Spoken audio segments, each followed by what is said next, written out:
Good evening, Final Roll TV, and hello to all our viewers, followers, and of course, all of you just stopping by. Welcome to EODD Saturday, where a bunch of us unhinged EOD techs, vet bros, warriors, and weirdos gather around to play the world's greatest role-playing game, Dungeons and Dragons! Whether you are a veteran or a civilian, wear a uniform or a headset, you are now part of the Final Roll Legion. And in this Legion, we stand shoulder to shoulder to find that next final role to play in the next chapter in the story of our lives. And as I always tell you, chat, your story never ends with your final roll. It just begins again. Boom! Nailed it. All right. So it's been about a month since we got to do a nice, lovely EOD&D stream, but that's life. Summer's been busy for all of us. I know you guys just got back from Germany. We just sent our reservists out to Italy for some training, and then we've been doing just crazy stuff on base. We've gotten a couple calls and just all kinds of fun, crazy shit. So now that we're reconvened for a little while, we have a nice, lovely hot Saturday here in the South to play some Dungeons and Dragons, and I'm rather super excited.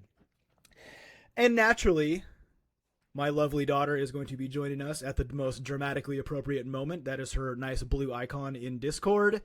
She will be joining the party to try out Dungeons and Dragons to see if she wants to continue playing throughout the rest of the campaign. I'm fucking hoping so.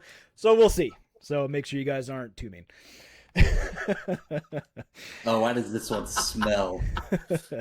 So let's get on down to the brass tacks of all the fun stuff. So story time. I'll fuck one of you up. Me and my daughter. See what happens. We last left off with this band of merry misfits known as the Mighty Misfires. You guys finally made it to Stonefall Reach after a nice little weird travel time, meeting a gentle old lady who ended up being a actually very lovely half-elf that gave you respite from the cold evenings of the Sword Coast.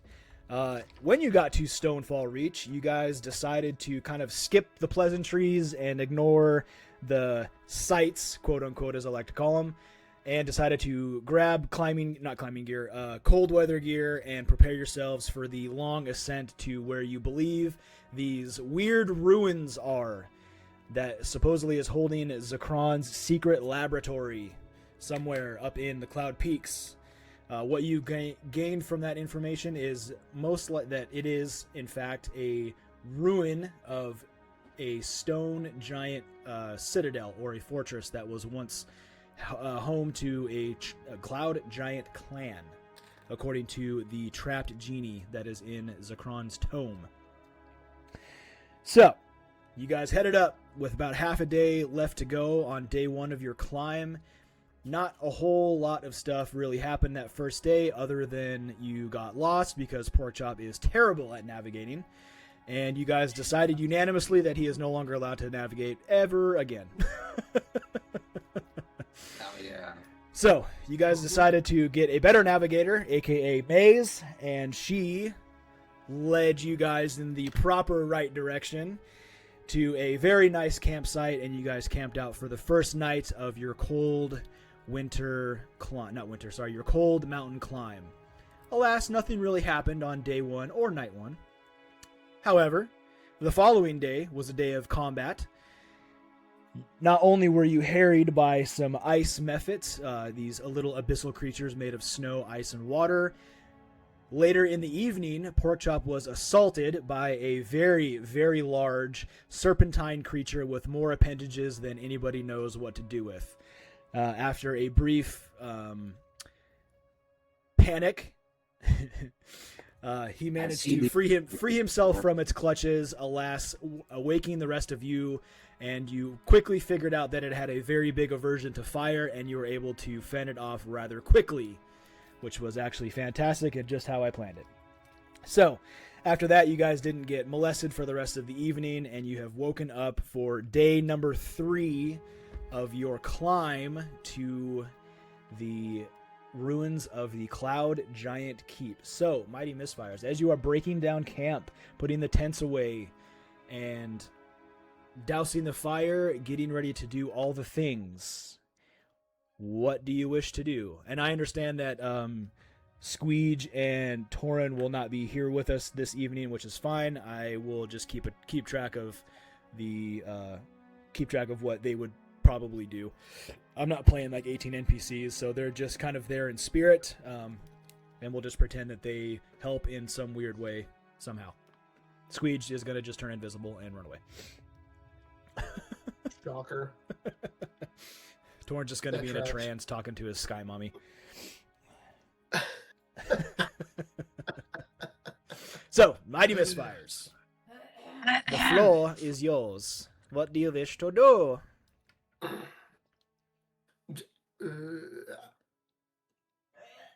I mean, Maze, so you got a pretty good idea where we're going next? Yeah? I didn't write any notes. Yes! That's the best. After a month with no notes, let's go. It's okay because we didn't. I think to remember buy we a were in the map at clouds. last town we were in. So I can roll investigation. I was gonna You're say still we're finding kind of it, just you know? wandering around at this point, which is awesome. Because we just finished fighting. We killed all the things, right? Well, yeah, You did. yeah. Poor Chuck gotta catch his breath. And then we napped. Well, Took a that long was during, rest. so that was during the night. That was a night combat, but you guys prevailed and you guys still got your long rest. Okay. It's like best snap ever. And then now, okay, so now we're just packing up camp, and now we can figure out where we're going. Pretty much. That's pretty much it. You guys have a pretty good idea of where you're going. You did get some type of directions, understanding that there was 3 different trails you guys could choose, and you opted for trail number 2. Oh, we went straight, right? Yeah, you opted for trail number 2. So, with that being said, who is going to be navigating and who is going to be keeping watch while you guys travel through this next I'll Um, navigate. I was gonna say my survival's pretty low. Listen, I can also navigate. You guys just need to trust me a little bit more. Shit. I'm tired right now. I I will like to be in keep the it middle. eye in the You- sky from That's the great. rear. You can stabby. You don't do walkie. Oh, fine. Well, we flew. So like, Oh yeah, that's right. You guys did. different. You guys did do that last time. That actually ended up being, that was pretty smart actually. We turn into mist. Yeah, that was a good one. I got a pretty good perception at +6, so I can like keep an eye out. And I usually would like to walk in the middle because Remember, I was like a fart in the wind. I can take point. The navigator is usually not in the front. Yeah. Usually, it's the weakest link. it's so funny. It's funny as fuck. So, who's navigating? I am. Okay, Maze is navigating. Who's keeping watch? I am. I will. Link. That's fine. Oh. Up to two can take Yeah. watch. Okay, so Maze, you're up front. Porkchop obviously in tow, following you like a lost puppy. Link, you're in the back, keeping up the rear. Kithri, you're right in the middle. All right, Maze, I would like you to roll me a survival check, and then the two keeping point or keeping watch, roll me perception, please. Do I count as keeping You watch? do not. Ooh, I'm just along the 45. right. You're here for the vibes. Happy to be here. See, I don't know if you can see this. I did. Would you nat 20 it? It's her first roll. First roll of the night, nat 20. This All right, so motherfucker. you guys are definitely not getting lost. I got a 27. Hell yeah. All right, so Porkchop, Link, what'd you get? I got a 25. 25, okay. I got 22. 22, all right, perfect. Easy peasy. Okay, so how fast are you guys traveling? Slow, medium, or fast? Mediums. That's what you guys have Yeah, been doing. So GM. medium is like your normal walking pace.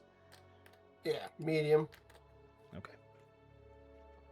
Easy peasy. All right, so as you guys finish packing up camp, you kind of just get the feel for how everything's been going, and you begin to progress down the somewhat game trail that you guys have been following through Maze's actually very good direction since she has taken over navigating. Fun fact is you guys actually haven't gotten lost yet, which is good for you guys. Not so much fun for me, but because I can't fuck with you guys when you don't get lost. But, you know, that's okay. So. I always get lost in the sauce. Oh, what just happened? The LSD sauce. Yes. There we go. Okay. So, as you guys progress, you do notice that the terrain begins to get more steep, and the weather now actually begins to get a lot colder. Luckily for you guys, you have cold weather gear and or resistance to cold. So you are not actually bogged down by the cold weather, luckily. But you can see as the wind begins to whip, you see snow beginning to fall sideways, and you know that the next part of this climb is in fact going to be very perilous. And as you come up the trail, it's actually more of a switchback going back and forth, back and forth. You come to what looks to be a slight cliffside. Not quite 90 degrees up, but it is definitely not something you can easily just walk up. Judging by the first look of it, you figure it's probably about 100 or so feet up. And this is where the trail looks like it continues. You see, just at a first glance, a few rusted pitons that have been left on the side of the cliff, showing you that possibly somebody has tried to scale this cliff at one point. Kind of just a general look around, you are basically surrounded by cliffs and hillsides all around. So it's either going this way and going up, or backtracking and finding a new way. So, Misfires, what would you like to do? I want to put my cold gear on. You would have done that when you broke down camp. We can try. That was known. I mean, we can try and head up this. What do you guys think? I didn't know you were navigating, sir. I think that sounds good. Okay, we do it. You guys gonna climb? Yeah, except give me one quick second. Andrew, you're getting flipped off by the baby. Scorching ray. So, hey, Maze, I don't suppose you have Featherfall, do you? I don't have what? Featherfall? I've got this vial of glint LSD thing. If you want some of that. Maybe later. No, well, climbing. No, I don't have that. But I do have. Do not have Featherfall. Awesome. Okay, so I have an idea. I have a Bixby's hand though. Oh, good. Have that on standby, please. So Okay. I will lead the climb. Here's my idea. I will crank myself up with haste, and then as I am climbing, I will use mend to repair the pitons as I come to them. Any that are beyond that, I can replace. And then I can use Mage Hand to belay myself as I climb. I have like new pitons if that works better. I do too, but pulling them, like creating a new hole is going to take a while. If we already have some that are in there that are established, why not go with the established route? I was just saying, I mean, you could like fire a blanket to the rock and it should, it might create a hole big enough. Who knows? I don't know guns. Yeah, what could possibly go wrong if Link firing a firearm into a giant cliffside? Exactly. Yeah. Oh, so many. What could possibly go wrong? Why have you climbed? Yeah. Why have you climbed if Maze could just use that big ass hand of hers to just lift you up there, right? Will it reach? Maze, how far does your Bigsby's hand go? Oh, she said, hold on.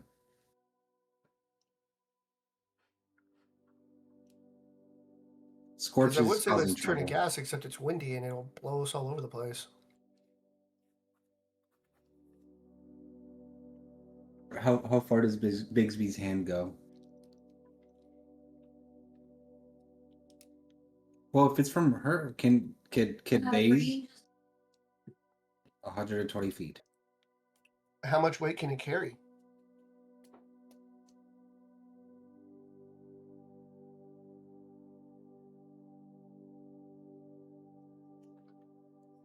Because if it can pick her up, in theory, the range is like indefinite. The range is duration. Because I've used it to hold me.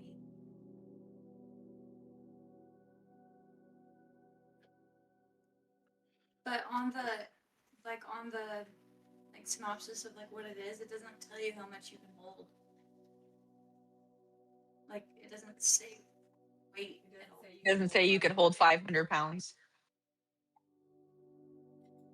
Oh, I don't see that. Well, DM. I'm reading it right now. Okay. Sorry. Let me use your appropriate title. Dungeon Daddy. There are children present. That's not the worst thing she's heard. I promise. Oh. Make me look like a bad You're mother. not a bad mother. It's just that's not No, the I worst feel thing like she's heard. it's Andrew, you know. Okay, so it's a large hand, so I would say any medium or large creature would be able to hold one. If they're small or tiny, it can hold two. What about average? I am small. I really don't have any issues with that, just because I know Big B's hand's huge. I mean, large is pretty big. That's what I would she say, said. yeah. If it's large, then I would say it would be able to hold one medium creature, or two small and or tiny creatures. But it can't. So yeah, that would make the most sense to me.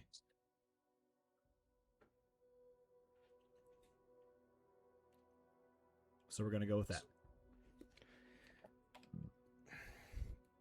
So what are we doing, guys? So he's gonna go up with Maze and set a route for us.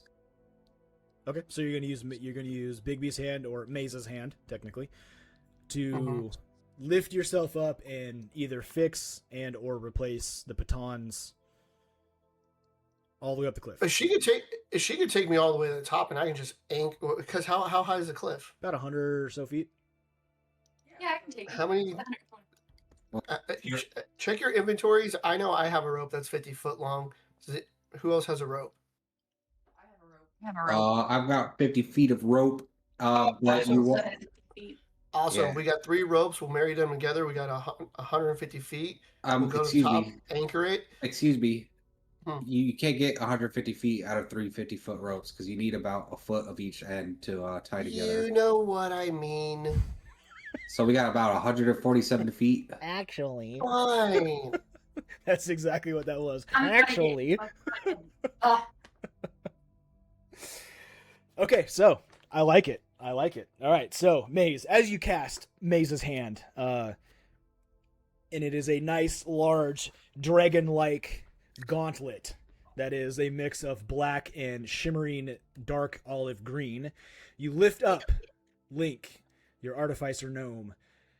And Link, as you lift up, are you replacing or doing anything with the pitons, or are you going all the way to the top? No, the plan is to just basically go to the top, anchor in. How long do you have Maze's hand for? What's the duration? I think it's a minute. a minute. Yeah, it's a minute. A minute? Okay, yeah. So Okay. we don't have enough time for me to screw around with all these pitons, Alright. whatever. Fair enough. So- Okay, so it shoo, shoots you up very quickly, and you kind of have Too to fast, too fast. steady yourself for a second.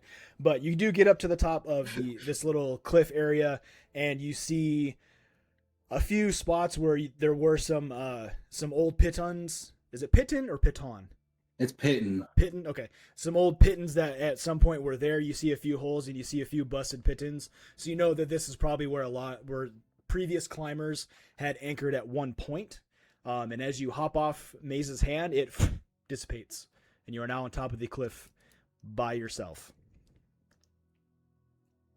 Okay, I'm going to anchor in. Find something secure to tie the rope to. Are you trying to find something secure? Or are you just going to anchor into... You said you had pitons, right? I do.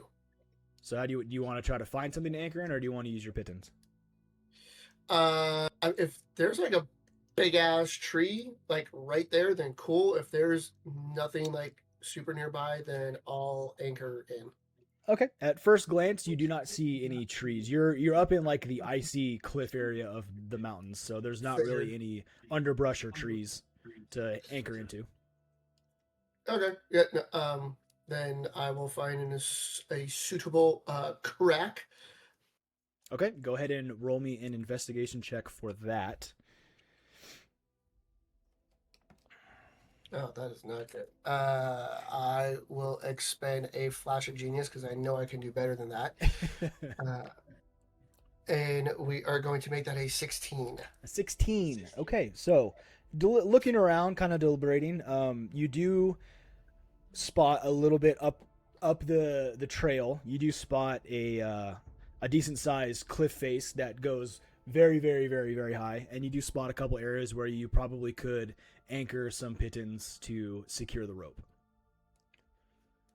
Awesome, we'll do that. Okay, so for that, go ahead and roll me a survival check. Okay. So you cut out there for a second. Man, I must be just like really distracted because I'm going to take another flash of genius. Just getting the Dad, what's taking that guy so long? He fucking sucks. That is going to be a 13. 13. Okay. 13. Okay. After a minute or two, you finally manage to anchor a few pitons in there and get the rope secured, and I don't know, looks good. And you yeet the rope off the side, and for the rest of you, you see the rope come off the side of the cliff and just floop. I'm gonna go up to it and like give it a couple good tugs. Okay. Because I have 0 trust. Okay. Give me a strength check. Hey! I'm sorry, strength baby. check. Oh. I'm not very strong though. That's exactly what Kithri's voice actually sounds like. I turned to Kithri and be like, how much you want to bet there's some like old meditation guru up there like named Keely or something?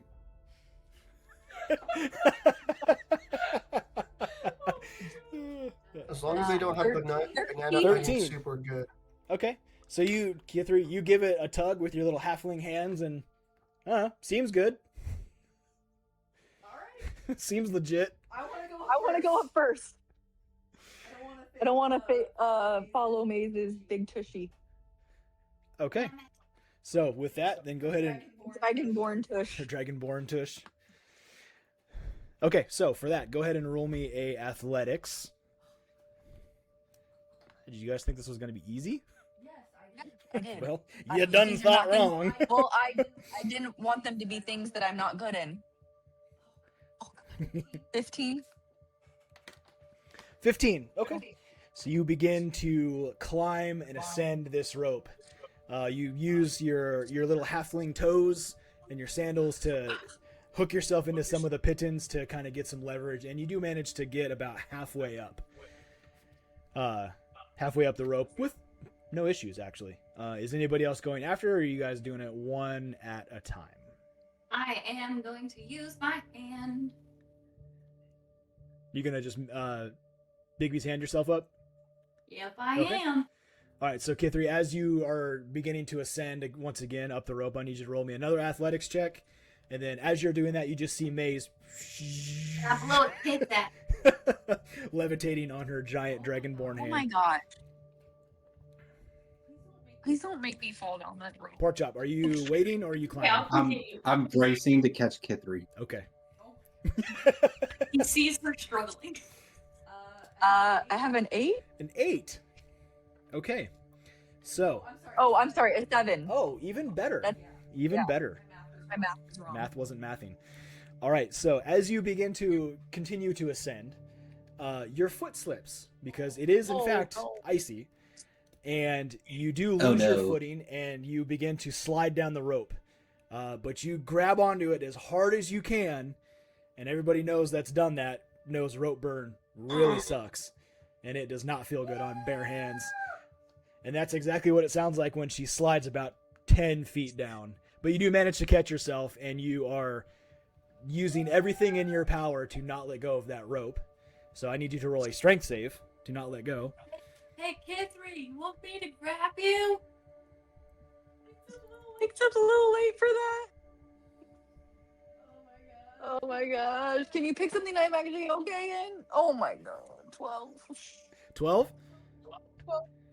Okay. So you're holding on for dear life, dangling, and you can feel the pain in your hands, and you give yourself just a little bit of oomph and a quick little thought and prayer to Saloon, and you manage to secure yourself back to the side of the cliff, and you find a piton to stick your foot in to kind of relieve some stress off your hands. And then you begin to ascend the rope once again, being more mindful about your footing and placing, and you get up to the top of this little cliff with no other issues, and you take 2 points of burn damage for the rope burn. Rude. All right, Porkchop, Same. you're up. So Kithri's all the way at the top. You watch as she after the little deliberation of her falling and you bracing yourself ready to catch her, she stops, and you're like, okay, maybe. Hopefully she doesn't fall. Maybe she will. She'll leap into my arms. I don't know. And then she finally gets herself up on top of the cliff and then kind of peeks over and then beckons you to follow. Okay, yeah, I'm the last one, right? Yep, you are. I pick up the end of the rope and I start tying myself to it. Okay. Go ahead and roll me a quick survival check for your knot tying skills. If it's anything plus like 2, if it's anything like 19, EOD 21. school, we'll see. What'd you get? Liz, I was a mariner in the army. Okay, I know how to tie a knot. I got a 21. 21. Okay, cool. Yeah, seems legit. All right, so as you ascend, go ahead and roll me an athletics check. Excuse me, actually. After I tie myself, I say, "Okay, pull me up." Because if anybody's good at climbing, it's not this guy. So you guys, did you My get? belly gets in the way. Are you guys gonna pull him up, or are you guys just gonna wait? I pick Pull 'em up up. I pick up the rope and I'm like half pork chop size. Yeah. Right? And I just start like Okay, go ahead and roll me a strength check. God damn it, Andrew. Okay, we don't want to fight anybody today because I am rolling terrible. What I'm helping. I'm up top. I'm helping. 11. You. Roll, Okay, roll 11. So advantage. 11. Link, go ahead and roll a strength check. Wait. Wait, I she just want to can't roll say, advantage 'cause I'm helping her? I want him to not this time because he didn't wait or he didn't roll until after she said she rolled terrible, and I I mean, want to that- see what happens. That's fair. That's fair. All right, so Kithra, you're struggling because I rolled an Porkchop 11. is he's a little plump. I said I was helping her. She should roll an advantage. Okay, fine. Nope. I'll give it to you at advantage. Damn it. That's fair. I'll give it to you at that one. Go ahead and roll one more there, Kithri. I take my first number. Oh boy. Oh, get them bad rolls out now. You're gonna need it. Don't tell me that. All right, so you are struggling trying to get this plump little human rogue up, and Porkchop is just dangling. He's not even helping. He's just swinging his feet back and forth, just going up, just inch by bloody inch. Is it appropriate to tell him to use his upper body strength, fat ass? Go for it. No, it's just rude. Out of character. That's an Ashley thing, not a. These arms were made for 7, and that's just what they'll do. These arms weren't made for climbing, so I don't know what to tell you. Oh my god. Okay, so, Maze, are you gonna jump in and help?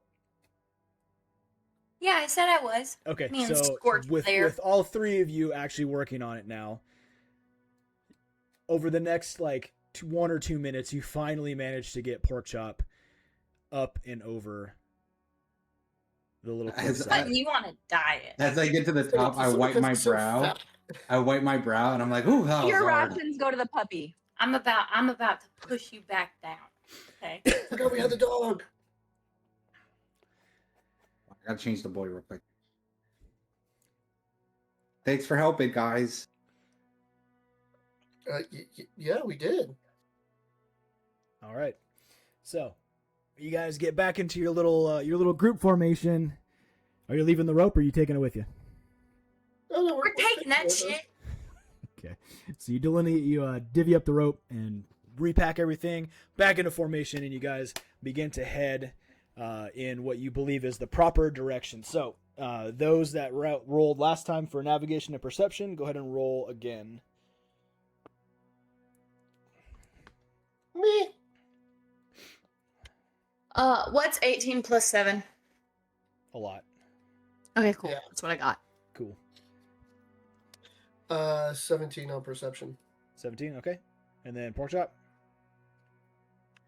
He is changing Scorch's ass. Nice. Okay, so we'll just roll for him real quick.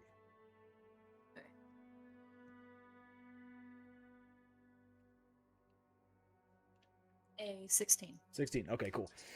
So you guys begin to head up where you find the remains of that game trail. You are pretty sure that this is the right way because it seems like it's somewhat in line with the trail that you were just following and where the pigeons were, and you kind of spot a few old game trails, and you're like, okay, this is probably the direction that goes up. And it does in fact actually go up at a slight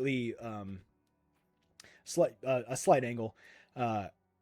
About an hour or so later, you guys begin to notice that the trail itself is now nearing a cliffside, where you have a very large cliff on one side, and then a very short path, and then a very long drop off that is it's a death drop. If you fall from there, you're going to die, and you're getting the sense that you're getting near the top because this is getting it's getting cold. The wind is whipping. It's cloudy.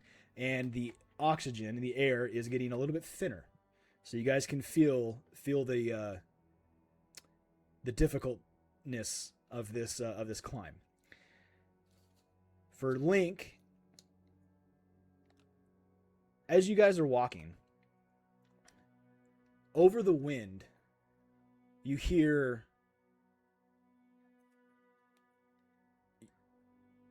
some sounds.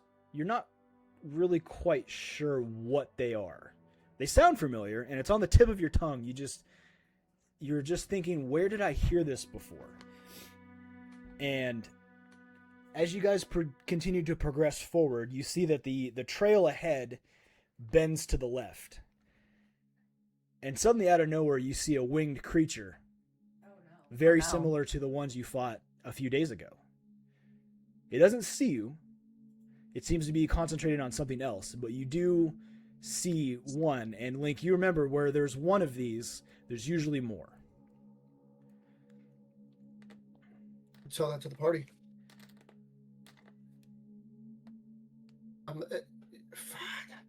I don't remember what those things are called, but they never go anywhere by themselves. Didn't you call what was it like the thing we fought last time? Was it you said Mephit, the Prophet, the Muhammad Ali or something? They were called ice methods. That's good for remembering. They were called ice methods. Methods. Ice method. The Muffin Man. Do you know the Muffin Man? Do you know? The Muffin Man? The Muffin Man? The Muffin Man who lives on Drury Lane. Not my gumdrop buttons. Oh god, we're ridiculous. Do they seem to be attacking somebody that could potentially need saving? Go ahead and roll me a perception check there, pork chop. Yeah, I was gonna say, do they look like they're hunting something or? Oh, I'm rolling. I have to roll on D&D Beyond. I have the boy. It just rolled past the nat 20, so I got a 14 plus 10, so 24.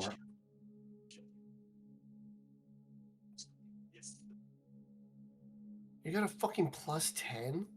Oh yeah, and on the things I have proficiency in, I can't roll less than a 10, or I guess 11, unless I get a nat 1. Jesus Christ. Or would it be 12? Because it adds. No, it goes to 10. Never mind. I can't roll less than a 10.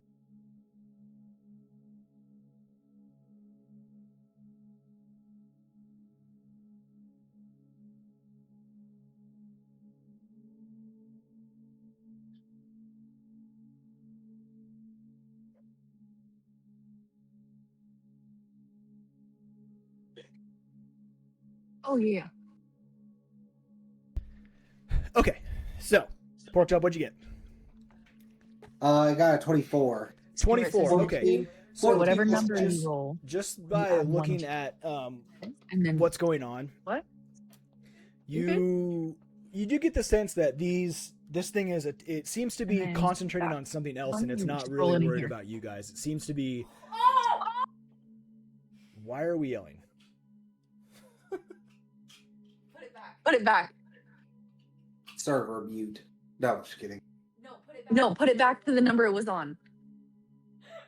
No. Keep going. Okay, let me help you. Okay. Just leave it there. Anyway, moving on. So, yes, pork chop. You get the sense that they are concentrating on something else. Maybe there's like a buffalo over there or something we could eat. You guys wanna do- Onward! And I dive into the snow to stealth my way there.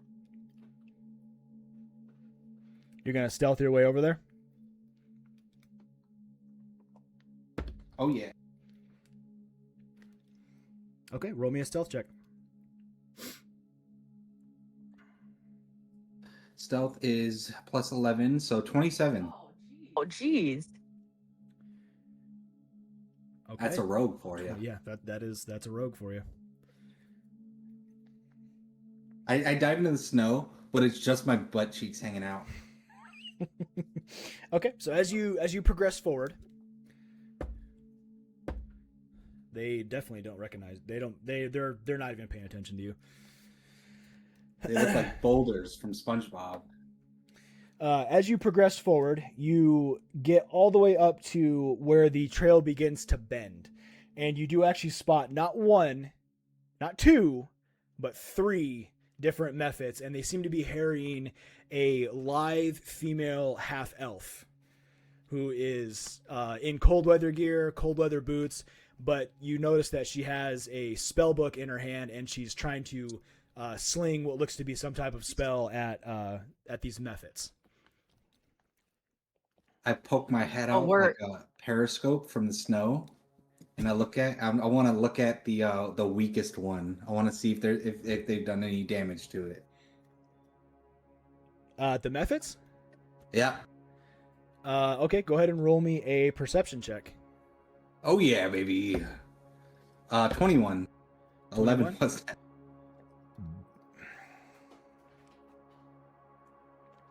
You're gonna have to end up making my perception checks harder. You're a rogue. It's I know, but make it more fun. It may I don't know. I feel like it's OP. I could see everything. you see what I want you to see. Remember Yeah, that. you're right.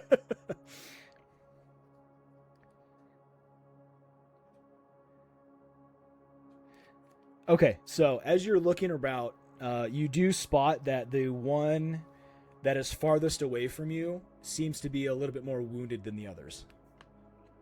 That's our target. How far is it?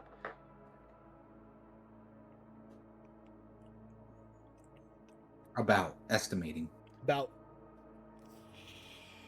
I would say about 50 feet. I take a It is shot flying. at it. It is flying. You take a shot at it? Yep, crossbow with sneak attack. Okay, go ahead and roll me an attack. Fuck, man. 26 to hit. 26 hits.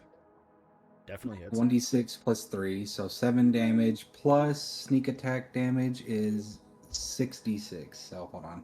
So that's 7 plus all this. So 28 damage. Okay, nice. So Which one is carrying her? you as you're sneaking up, Porkchop, and you kind of spot what one you believe is probably the most wounded. You line up your crossbow, and you're like, "Yep, this is it. This is a good hit." And you fire that crossbow. Would assassinate count here? No. Okay. Well, okay. Let me. I'm pretty sure not, but let me double check just to make sure, or the internet's gonna yell at me.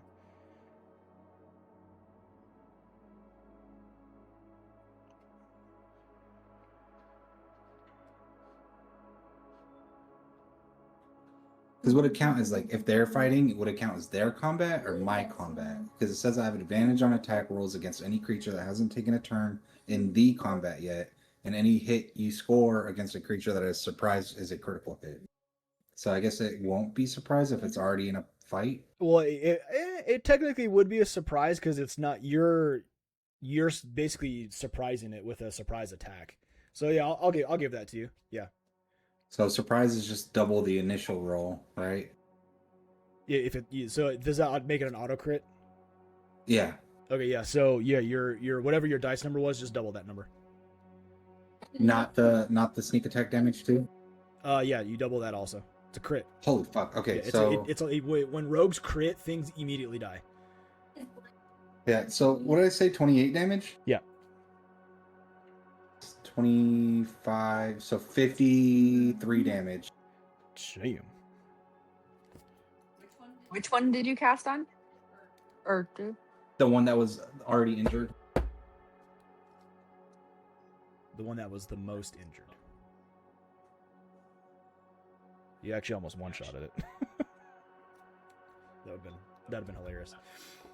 That would have been awesome. So after you fire this, you realize that you actually get it in a very good spot. You hit it dead center in the chest, and it drops like 30 feet before it flaps its wings as hard as it can, bringing itself almost level with the cliffside path. And you can tell that this thing's barely hanging on at this point after that shot. And now, for you, Porkchop, I would like you to roll initiative. That is a 14. 14. All right.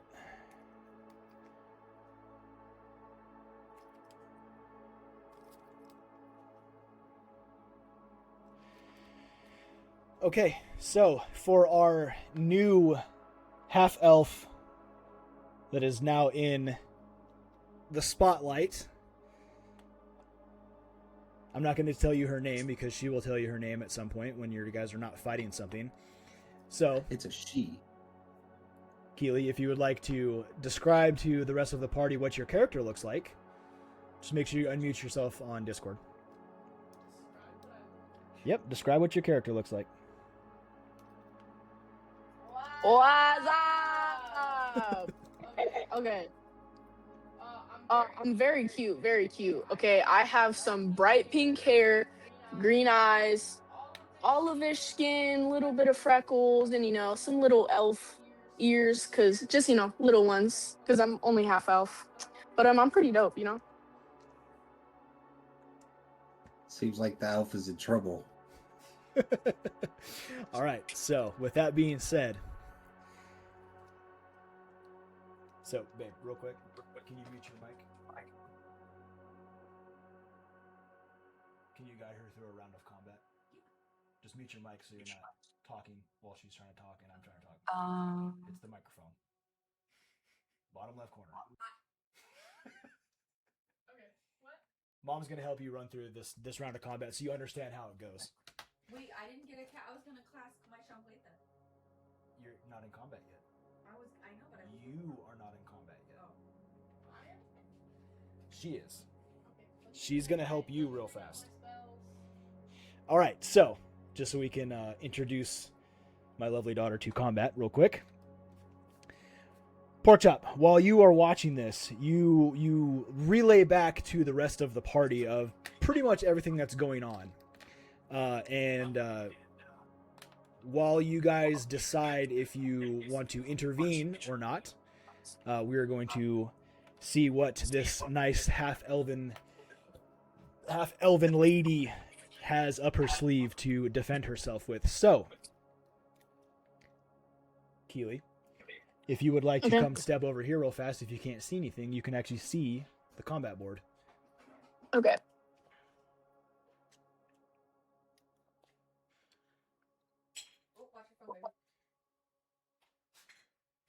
Forgot it was in my pocket.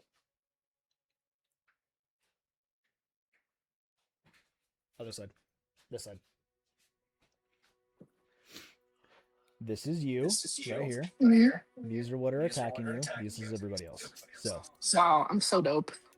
So. All right. Basically, how this runs is you pick which one you want to attack, and you tell me what you want to attack it with, and then you go tell me what your spell does, and then we go through it just like that. Okay. I want to use Thunder Wave on the middle one. Thunder Wave on that one. Okay, perfect. So now Mom's going to show you exactly how to do that real fast. Sit down there. Can you ask her what initiative roll is? Yeah, what is your initiative roll? Me? She nat 20. So it's 24. That's dope. No, I think my initiative was 1. Oh, your no modifier was only 1. Okay, so 21. Yeah, but still a nat 20 for your first roll. I know. Okay, this is Thunder Wave. Okay. Goddamn kids. Okay. Okay, so that little guy that's over there, he has to roll a Constitution saving throw. So that's what you So Andrew's gonna roll for that guy, basically. What level is she going to cast it at? It's level 1. You're just going to cast it at 11? So you can roll it at 1, and then this is what your potential. So you get 2d8s worth of. Mm-hmm. Or you right here it says after higher levels, you can have spell using and then for each one you can get an additional 1/8 worth of damage. Is that the injured one? You have no idea. I'm asking for. She has no idea. Okay. You didn't see it get injured by. She saw the one on her far left. She saw a random crossbow bolt get smacked right into its chest. Okay. So it's up to you. You can cast it at 2 or you can cast it higher. But that one's. Okay, I'll cast it out higher. Okay, so go back to your. So let's just. So she's gonna cast that. Okay, so that means she gets 2 extra d8, so she gets 4 d8. Okay. So what is her spell save? 14. All right. Well, they're not making that one with a natural 4. So he fails the save that he has to. Mhm. Then you go back here, and then you finish it. Fail save. They have. Don't worry about the success. Okay, so you roll 2 of these. There's more dice if you want them. Oops, as I drop the dice bag. So you roll that one 4 times, and then you add all the numbers together. And then tell me that number. So while she's doing that, Mighty Misfires, what are the rest of you doing? Preparing my next shot. Okay, so we know Porkchop's preparing the next shot. He already decided that he's going to help. Are the rest of you jumping in? Yeah. I'm jumping in. Okay. Link? Yeah, I'm jumping in. K3, you're jumping in? Okay, perfect. All right, so Keely, what number did you got? 15. 15 total? Yeah. I don't want to talk about it. Hey, Oh, it don't happens. worry. You're gonna roll way lower than that in the future. Oh, okay, thanks. Okay, cool. So, Keely, as you're being harried by these 3 ice creatures that you've never seen before, as they make their attacks against you, you back up, open up your spell book, and you begin your incantation. And as you close your spell book, you actually close it with both hands and make a giant thunderclap, essentially. And this giant wave of thunder energy hits the one that is directly in front of you, the one that you pointed out. And you can see it kind of reel back as it takes the 15 points of damage against it.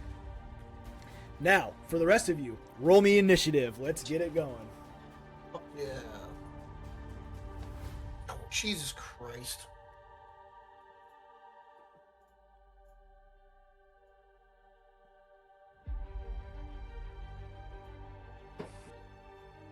Hey, remember when I said, don't worry, you're going to roll worse? I just rolled worse.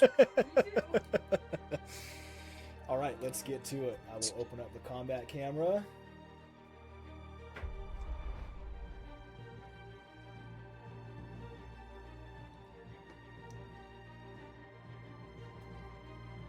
With my awesome Dynamic Dungeons maps that I pay for.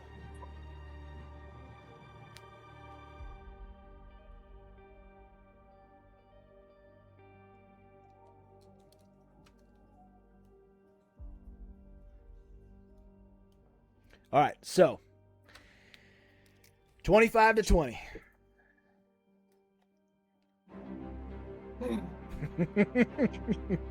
That's rough. 20 to 15. I got a 17.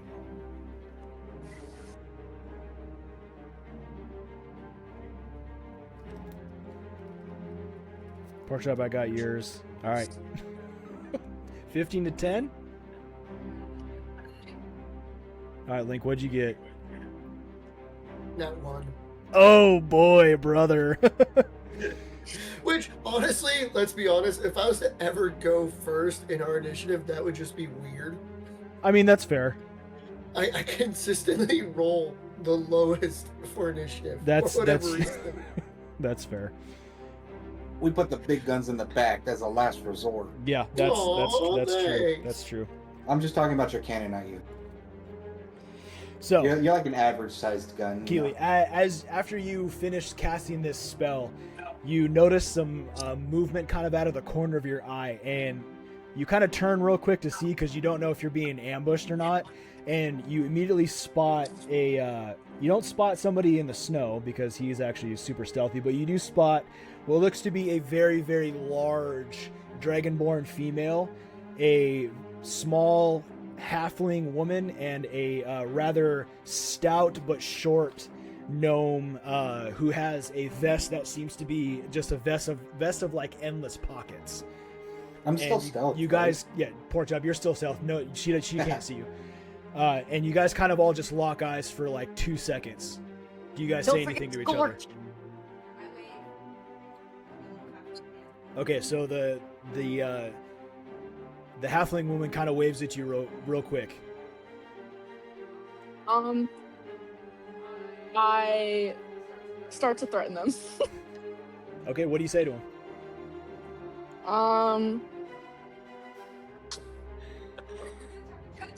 You are good at talking shit, I've heard it. Should hear her play Marvel Rivals. Okay, no. I say that I have a theory that they're trying to molest me. All right, we're just going there. Okay. So after she rattles that off, that brings us to the mephits for the initiative roll. So the first mephit is going to. It is going to immediately go to. Now knowing that it sees the rest of you guys, it's going to immediately go to Maze. Make sure I got my that camera. Okay, yeah, it's gonna immediately go to Maze, get right in your face, Maze, and it's going to slash you twice with its ice claws. What a bitch. Good thing I'm immune to cold. For the first one is going to be 24 to hit, and the second one is 14. That doesn't hit. Okay, so the first one hits. So you feel these cold claws just rake across your chest, and you're immune to cold, right? Yeah. Okay. So the cold damage does not matter. Okay, so you don't take any cold damage. However, wow, I rolled the highest you can possibly roll on that. On the slashing damage. So that is going to be 18 plus 22 points of slashing damage as these claws just rip through some of your armor and get some of your scales, and you can feel like these things hit deep. And luckily for your ring that you have, you know that that extra cold damage could have definitely hurt, but you just shrug off the cold thanks to your little magical trinket that you pilfered from a dead body. Okay, so that one goes. The one that just took Keely's attack is going to immediately go up to Keely. I'm just using my daughter's name until she tells you her character's name, which we'll do all that here in a minute. All right, so Keely, this one's going to take its ice claws attacks against you. Great. The first one is going to be. What was that? What was that for? It's going to be 26 to hit, and your armor class is 13, right? No, I know that. It's your armor class is 13, right? Let me check. Yeah, it's the giant number that says AC. Yeah, 13. Okay, so the first one obviously hits. Then the second one, yep, that's natural 18, so that hits. So both of those hit. Oh, great. Okay, so the first attack is going to be 12 points of slashing damage, along with 4 points of cold damage, which is reduced to 2 because of your boots that you're wearing. And then the second attack is 17 points of slashing damage and 5 points of cold damage. These things hit hard. 17 plus 5? What even is that?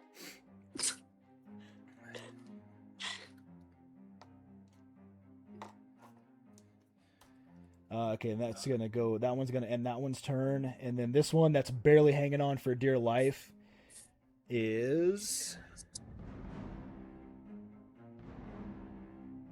going to attempt. It's going to go this way, and it's going to dash and fly way over here, and it is going to start chirping. And that ends that one. So, Maze, you're up. Porkchop, you're on deck. Okay. Maze, So- you are right here. You're the tallest one. A little bit hard to see, but you are right there. Okay, and then which one is the what that guy's closest to me? So, you're right here. There's one right here directly in your face. Okay. Right there. So I'm going to attempt to do chain lightning.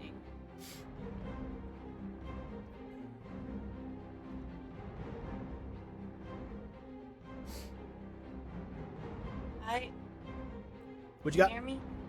I said I'm gonna attempt to do chain lightning. Chain what? Yeah, chain lightning. Oh, chain lightning. Yeah. Okay. Okay. Okay. It has a deck save. It does, but I think. Whew, chain lightning's a good one. Thanks. You have level 6 spells? Yeah. I only have one. Oh, this Like is one this slot. is your one. Okay. Yeah. A target of your choice. Because it's I have a target of my choice, and then it has 3 bolts that leap from that target. to as many as 3 other targets. Yeah, within 30 feet. Yeah. 10d8. Good God. Okay.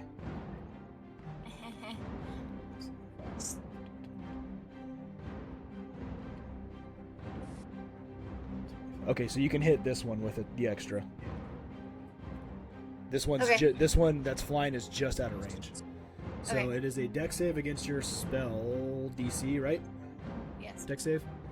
Okay, so for let's see, the one right in front of you, it does not save at all, not with a natural 6, bringing it to 13 total. Sweet.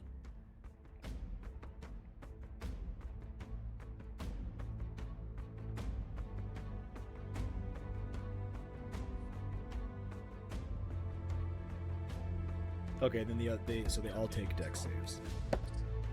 Nope, not with a natural 3. Okay, so they both of those get full damage. Let her rip. Sweet. Cam is gonna do my math for me. How many? It's a 10d8. Is that this one? 10d8 is wild. Shit. That's a 7. That's a 6. That's an 8. That's an 8. That's a 5. 7. 7. Oh. 5. 6. 5. That's one. That's 64. 64. 64 points of damage. Yeah. Good God. You're welcome. Nice. Wow. Okay. Yes! That's what you get for slashing me.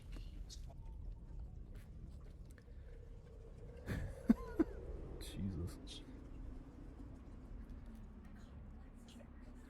Okay, so Maze, after you take one good hit from this ice method, you cast your chain lightning spell, and you just reach out and grab it and just channel all your dragonborn energy into this thing, and you just see the sparks of lightning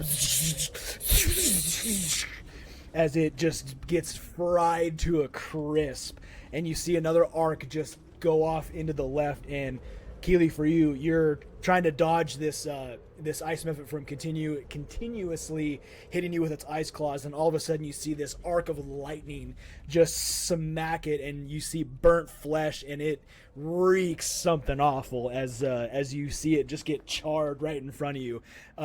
Fortunately, they are still, or fortunately for me, unfortunate for you, they are in fact still alive, but you can tell that these things are barely hanging on at this point. So, Maze, do you want to do anything else? I'm gonna flip the one off that cut me. All right, cool. So as you give it the one-fingered salute, Porkchop, you're up. Kithri, you're on deck. Which is the one that I shot dead? No, dead, or is that the one you far shot flew up over here. Okay. Can I sneak attack it again since I'm still stealth?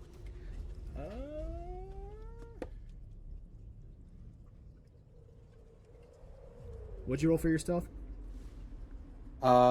Shit. It was something high because I have a plus 11. But I can reroll stealth just to see.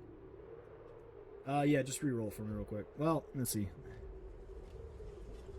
I got a 27. Okay, that's fine. 27.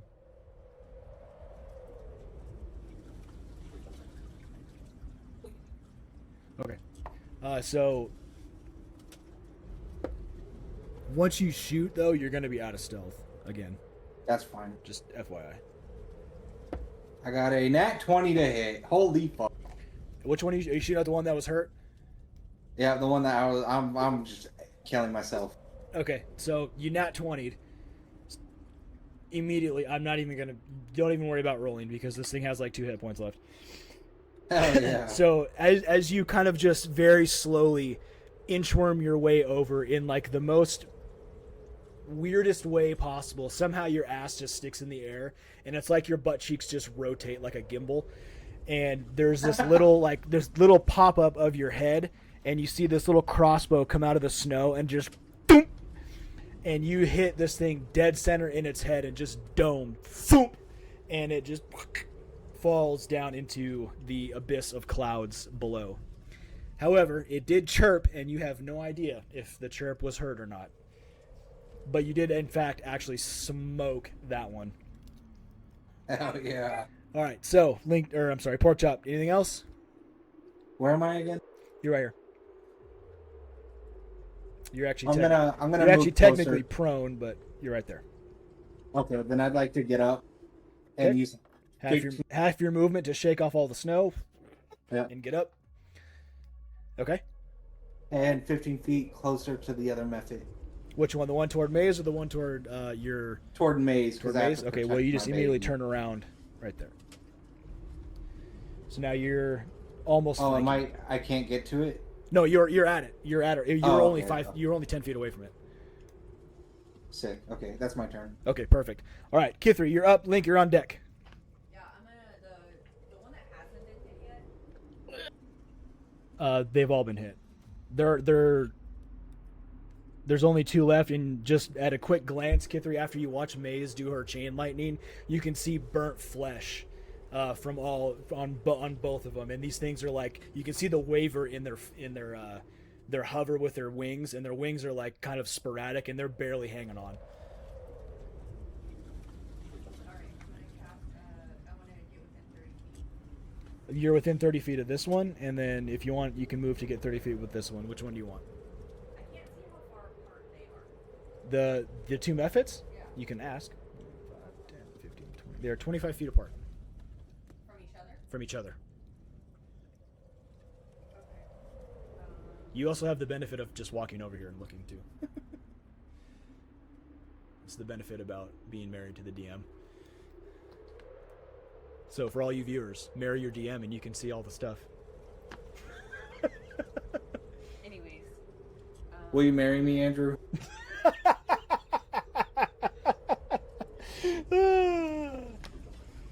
Katie and I are taking the baby. Okay. Running away. That's fine.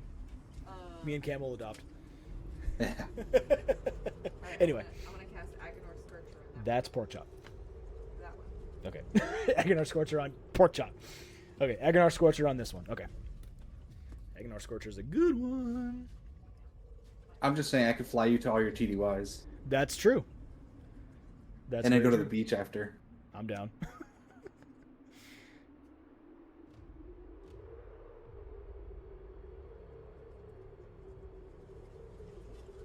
Oh my god. Scorcher. There we go. 30 feet long and 5 feet wide. Emanates from you in a direction you choose. So if you... I would like it to not hit Pork Chop. Okay, so then you're going to have to move... Okay, so Pork Chop's right there, Maze is right there. Because you're small, a small halfling, you're lucky enough to be able to get right in between them and actually cast it, essentially almost under Maze's legs. Wait, am I within melee distance? You are now. You have to be in order to cast it. I'm actually gonna cast Spiritual Weapon instead. Okay. With my chunk like that. Okay. And your Chonkleta, where do you want it? Oh, well, it might actually float. It does, but where do you want it to apparate? Right by the one of those head. The one that's close to me head. Okay, so right there. Right there.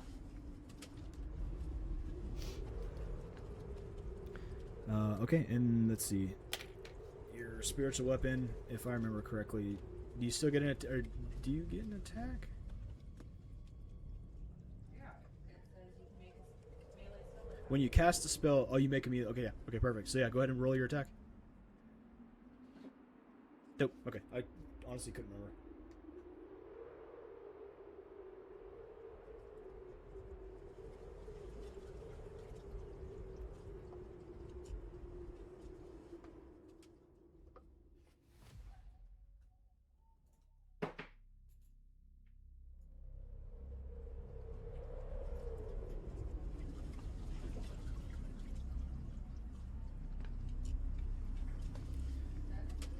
That 17 does not hit, unfortunately.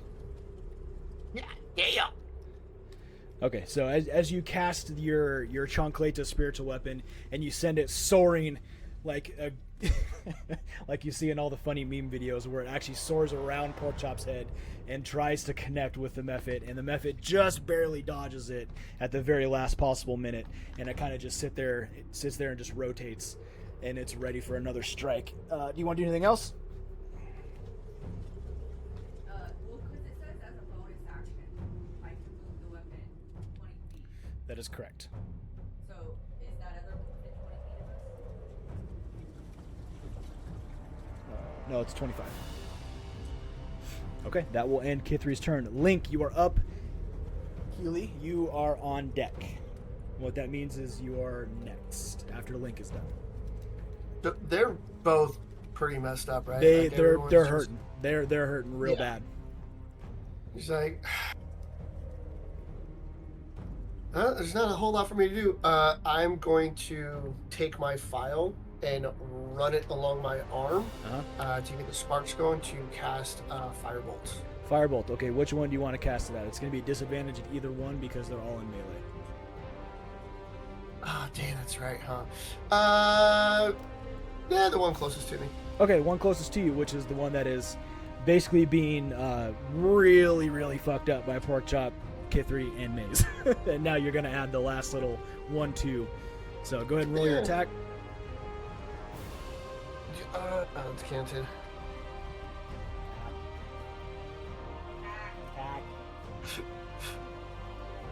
Hold on. Where the hell's my firebolt? There it is. Okay. Can I flash a genius that? Your attacks, you should be able to. Yeah, 2 ability checks. Well, it's not an ability check, that's an attack roll. Oh, then no. What'd you roll? Damn, 13. 13 does not hit. Yeah. As you cast you finish your striking your file, and you see the sparks begin to turn and change into a small little firebolt, and it shoots out, and it kind of just goes wide because you're afraid of hitting one of your compatriots. If that wasn't at disadvantage, it would have been a fucking 27. Yeah, and that would have killed it. So what, fuck you. What do you want to do? Anything else? No, just because this combat's gonna be over quick. There's no point in me dropping a cannon and stuff. That you know of. But whatever you want to do, brother. Fuck you. You have no idea what's gonna happen. Anyway, you done? Yeah. Okay. Yeah. That ends Link's turn. All right, Keely, you are up. What do you wish to do, baby girl? After everything that's happened, you still have that one ice Mephit that is directly in front of you. You watched a lightning bolt almost sear it to death, and out of the corner of your eye, you can see that this party of strange individuals is. It looks like they're actually taking care of the other one. Not like taking care of him. Like killing it. They're trying to kill it. Right. Okay, I think. Decisions. Decisions. Okay. Okay, I think I'm gonna use Tidal Wave. I'm the one that's like one hit. The one that's right in front of you? The one they were trying to finish off. I don't know if it was the left one or the right one. Tidal wave. Okay, so go to The other one? Oh, I need to look for it.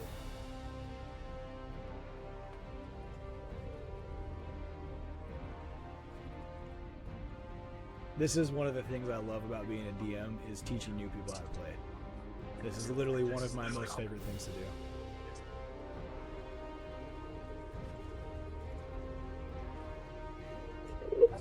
So it says options down your mid range. So it can be within 30 feet of shooting. 10 feet tall, 10 feet wide, 30 feet long. The monster does make a dex. Dex save. Yes. Okay. Okay. I just want you to pay attention. It was one hair, bro. You be taking out clumps. Okay. At what level is she casting that? Does it say which ones I can do? Yeah, 3rd level. Okay. Dexterity save for this one. Let's see.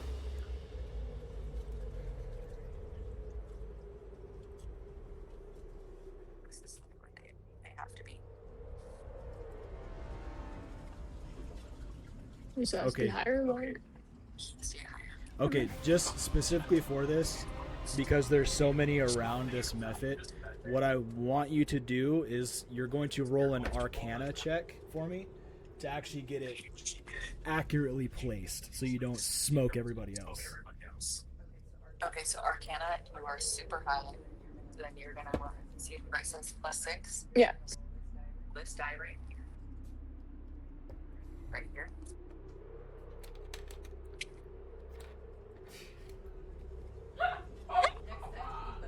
That's a bump feet. What's Yeah. What's your roll? She got 5. So 11? Okay. My bad. You're good. Okay. My bad, Jit. So, as you go and you turn and you basically side cast this spell, and after you finish your incantation, you realize that your spell and where you were trying to pinpoint hit is just slightly off. I need Porkchop and Kithri to both roll dexterity saves, along with the method that actually made it. So go ahead and roll your damage die, Keely, and then tell me the number. Well, because give me a second, because I'll beat it. It's my damage die. That big round. I think It is 4d8. So your d8, the diamond. Roll that one 4 times, and then add those numbers together. This one? Mom? So, This one? Porkchop, what'd you get for your dex save? 16. 16? No, 9 6. plus 6. 1. 15 total? Okay. Keely, what is your spell? It's 14, right? Is your spell save?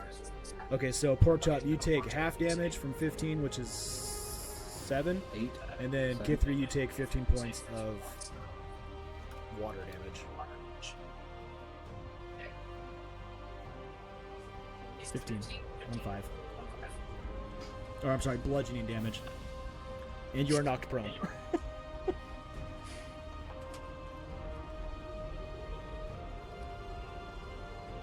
Nice. Okay, so almost worked. Okay, Keely, would you like to do anything else? So how combat works is you have an action, and you have a bonus action, and you can move. They don't have to be in any particular order. What do you mean? What do you mean by like action? So like your action is casting a spell, or trying to grapple somebody, or trying to disengage or dodge, or pretty much anything that requires you to physically do something. And then movement is just moving around, and then your bonus action is certain spells can be cast as a bonus action. You can drink a potion, or you can do what they call an offhand attack if you have like daggers and stuff. Do I have a You dagger? in fact have a dagger. Well, what happened to the method? The method. Thank you. The method, unfortunately, is still alive. But barely. Okay, can I do a dagger attack on that one? So yeah, that'll be your offhand attack. So for that, you're going to roll me a strength. So you're gonna roll. She does have a dagger. She has a dagger. I told her last night that everybody has a dagger. Get stabby stab. Yeah, that everybody has a dagger. We just didn't add it to her weapon inventory. So what that is you're going to take that D20 and you're going to roll it, and then you're going to add your strength modifier. Okay. Leave me alone. Okay. That wasn't bad. Okay. So If you're going to nat 20, this will be the time to do it. she got 14 does not hit, unfortunately. So as you pull out your dagger, Keely, and you try to offhand attack, you just whiff completely. Oh, okay, that's great. All right, so that will end your turn. That brings us back to the Mephits. The first one that is attacking or getting attacked by literally everybody is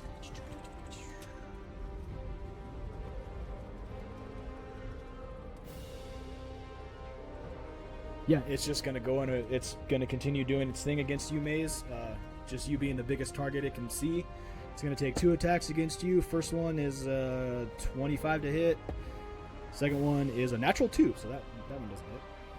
First one doesn't hit. First one hits. For 16 points of slashing damage and 0 points of cold damage due to your ring. And that will end that one's turn, and then the one that is attacking you, Keely, is going to make its ice attacks. First one is a 6, that doesn't hit. And the second one is 18, that one does hit. No, that's just to beat your armor class. So this is going to be 18 points of slashing damage towards her. Yeah, like I said, these things hit kind of hard. And then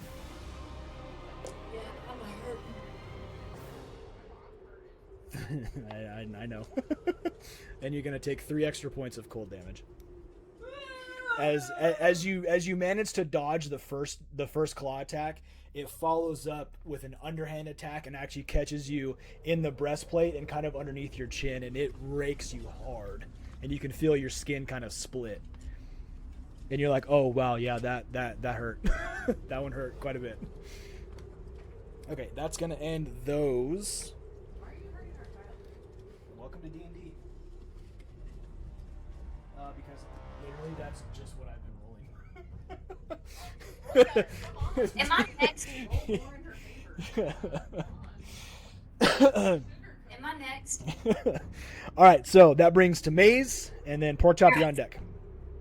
Okay, I'm gonna do Vampiric Touch so that I can hopefully regain hit points equal to half the amount of necrotic damage dealt.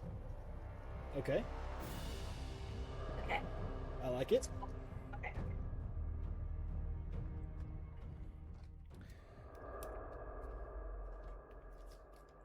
What's 17 plus 8? 25. 25 to hit. 25 definitely hits.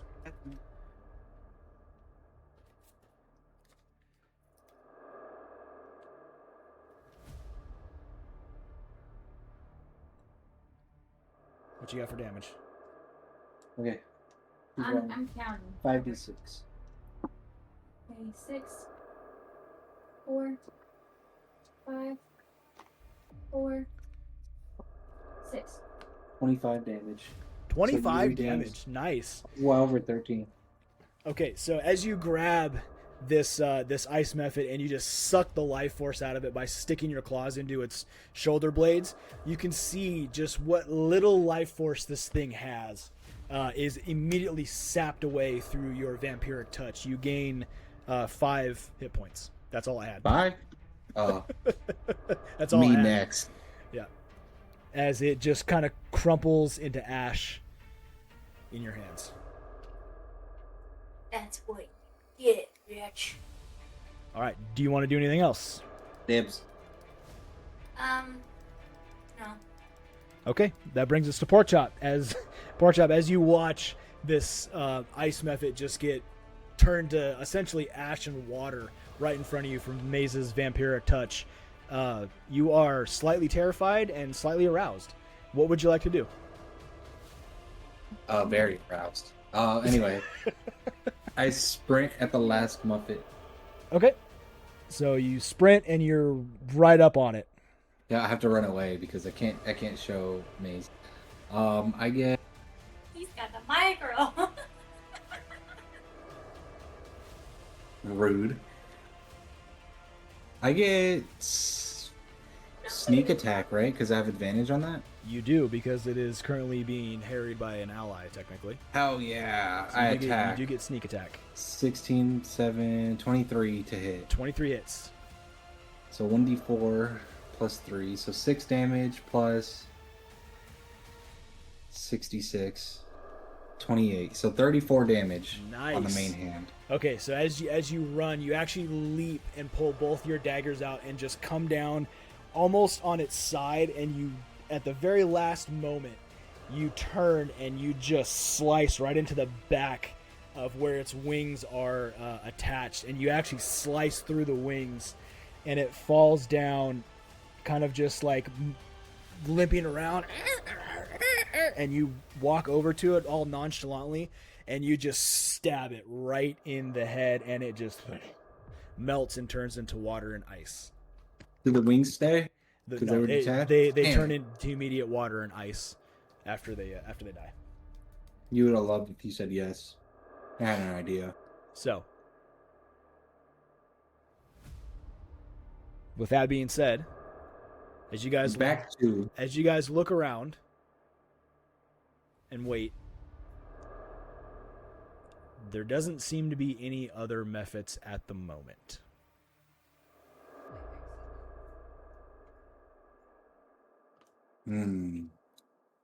I turn around and I say, "Who are you, magic sorceress?"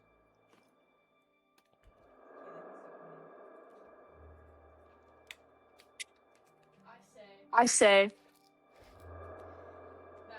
that I am Lynn, a criminal from.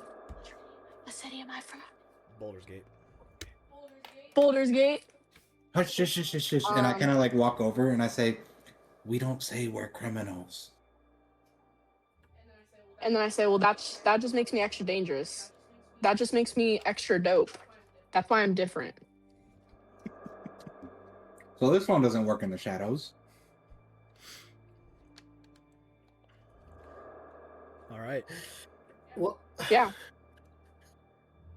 What brought you here? I'm looking for a gnome who has my mother's, or was apparently seen buying my mother's locket. Does gnome have a name? No, I just know he is a short, sturdy gnome with a gray beard. It's mini Santa Claus. That narrows it down. Short. I just heard he was he just came in this direction, so I'm just on the hunt now. And he just has your mother's locket? He was seen buying it from someone. If you need somebody murdered, you know, I'm right here. We Right. do that. We don't, but I do. I am the shadows. Don't listen to him, please. I'm too dope to like keep in the shadows, you know, like I need to be brought into the light. I need to be recognized, praised. Oh, see, that's the difference. I am a professional. Just like a little bit. Just like I'm just so dope that like, you know. Playing into your Yeah, character no. very well. Well, you're more than welcome to hang out with us if you would like. We're on our way that way, and I point kind of like off the cliff, and I say, "I'm not really good with directions, but I'm good with the blade." We already have one criminal in our midst, and Kithri kind of like looks at pork chop and does one of the on the nose. I guess you guys are good enough. I guess I can hang out for like a little bit, but Good you guys enough. just We're don't the kind of match best. my juju, you know. Yeah, I mean, I wouldn't say the best, but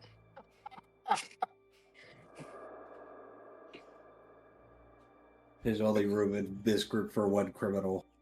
Scott's face is perfect. Scott is cracking up. Great. All right, so Mighty Misfires, with your new compatriot, Lynn, Yeah. what do you wish to do?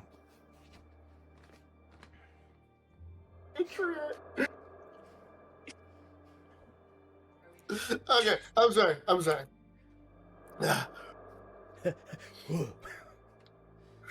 Woosah. Okay.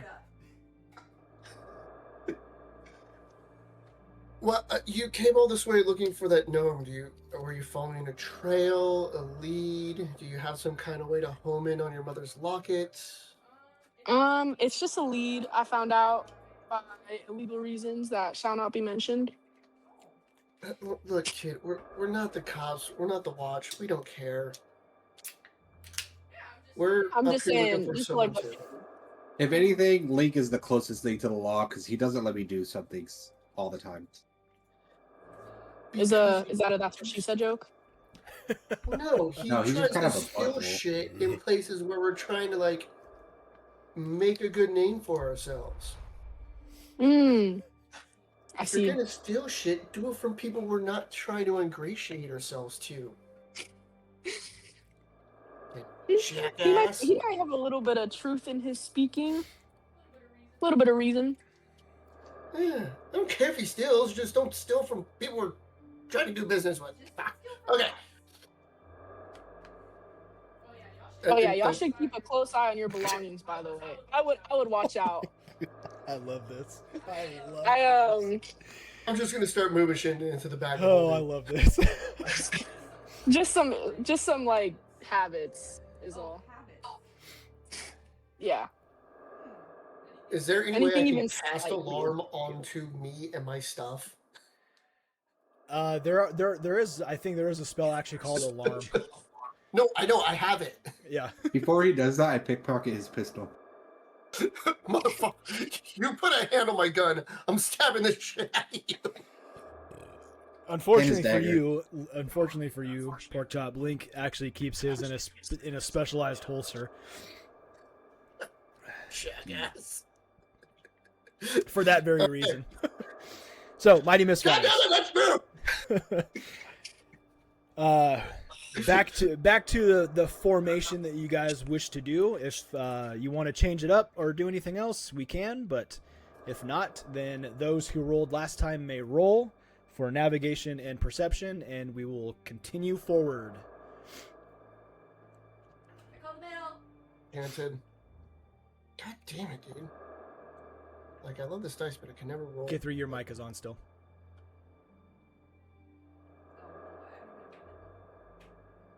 Well, you need to be able to talk into Discord so the stream can hear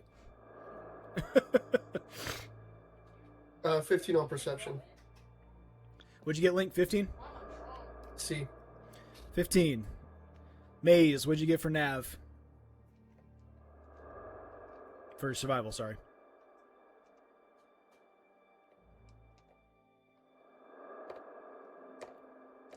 $23. 23. And Pork Chop, what'd you get for perception?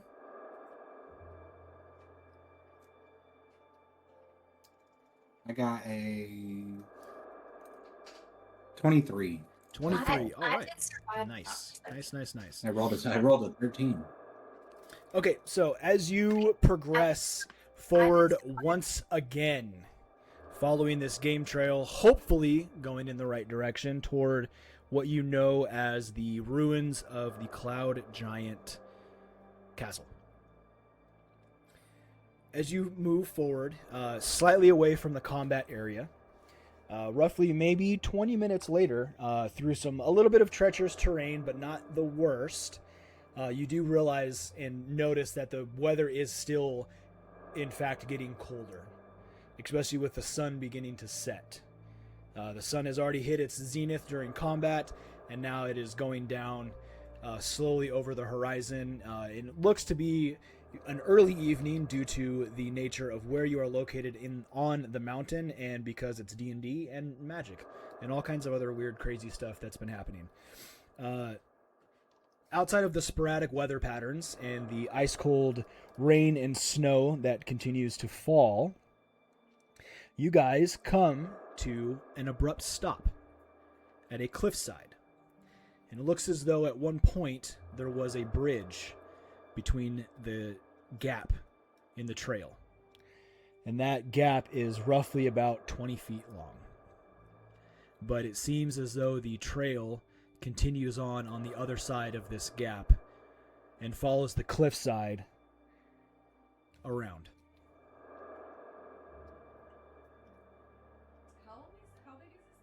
20 feet ish.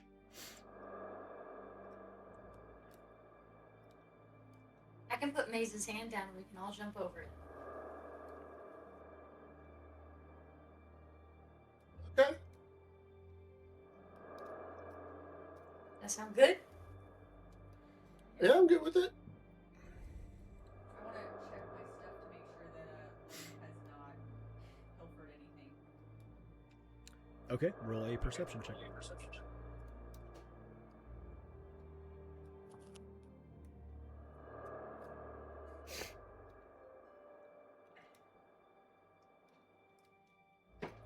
What was your name? Lim? Lynn.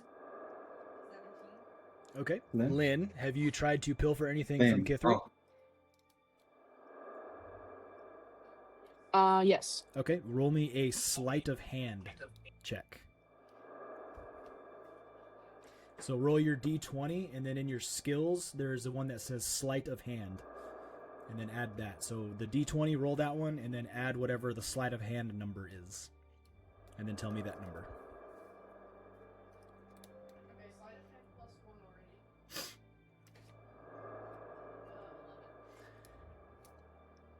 As you What's are that trying to 100%? pickpocket through Kithri, you suddenly feel some fingers that are not yours rummaging through That's what your she said. pockets, and you turn around and slap Lynn's hand away, and you kind of just look at her like, really? Already? It can never be too early, Mom. All right, so what do you guys want to do for the gap? Mind the gap. Okay. I, So, wait.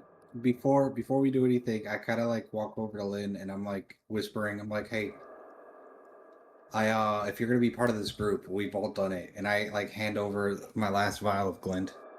Oh my god. Okay. You gotta drink this. It makes you feel awesome. It helps Until on the boat next rides morning. too. No, you don't know anything. Or whispering. Okay. Can I ask what it does? Like, how does it fit? How does it make me feel awesome? Oh, it's like magical moon water. Mmm. And does this happen to be legal or illegal? Well, yeah, it depends on who you ask. Okay, I'll drink it. Wow, didn't know my child is so good at She's playing her character perfectly. I think it's great. Yeah. Okay. All right, So- have fun, and I walk away. All right. Oh man.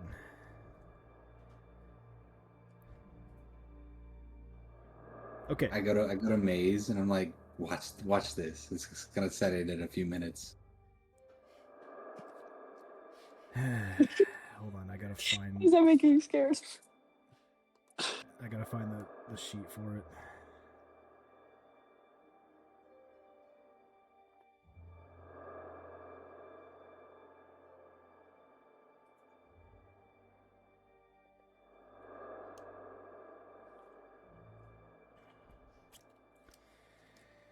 Okay, let's see.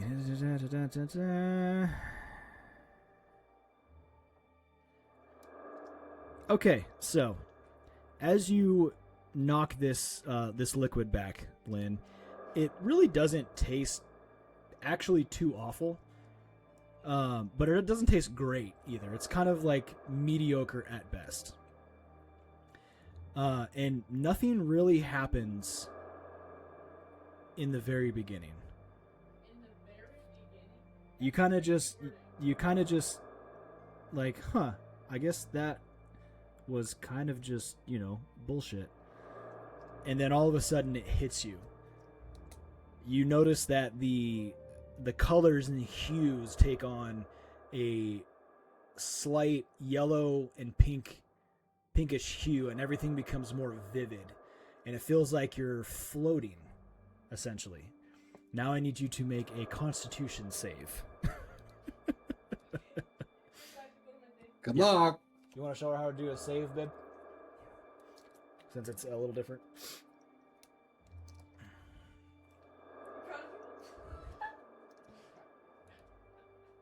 Call me in the morning or call me. Okay, she needs to save what? Constitution. Okay, so you're gonna roll this with someone. Just don't drop it. Get a 5. Okay, and then you add that. No. The plus the modifier. Oh. No, it's a save. Oh, It's a Constitution save. so she doesn't get her modifier? There should be a different modifier. Oh, it's the same thing. Okay, it's the same thing. Okay, Yeah, so you got a 14. 14. Yeah. Okay.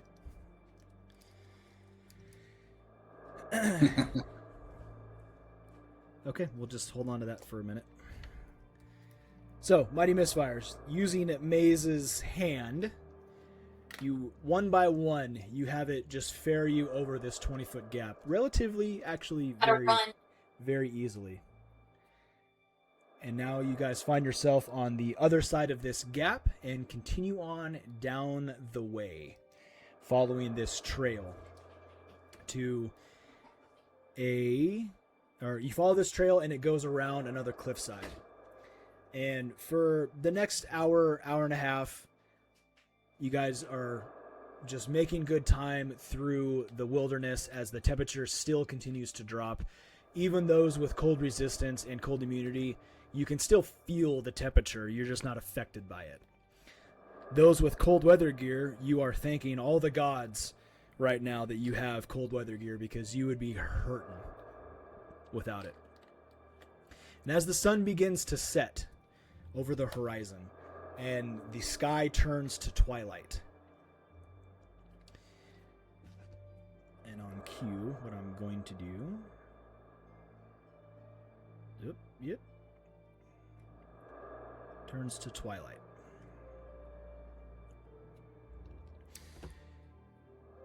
You find yourselves coming face to face with a 40-foot high slanted cliff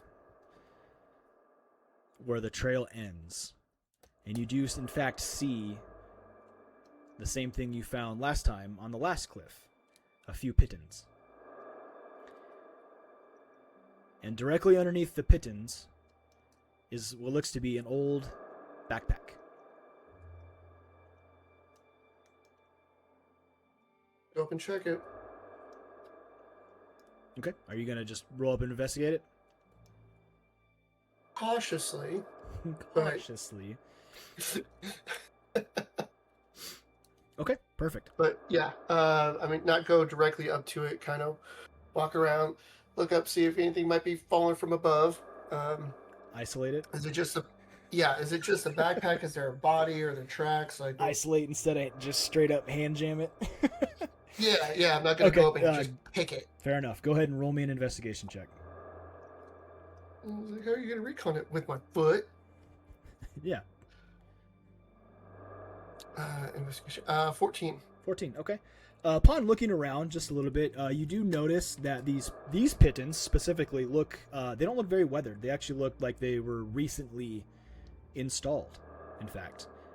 Because due to the snowfall and the constant weather changes in the mountain, you don't, in fact, find any tracks, which you're not really actually surprised for that.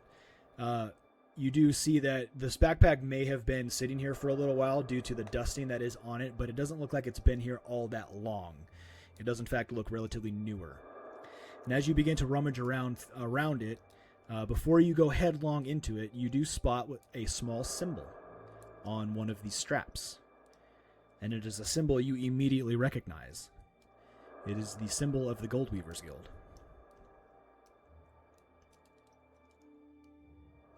Yeah, I'm going to dig through there. Okay, and as you immediately dig through there, it explodes. No, I'm just kidding.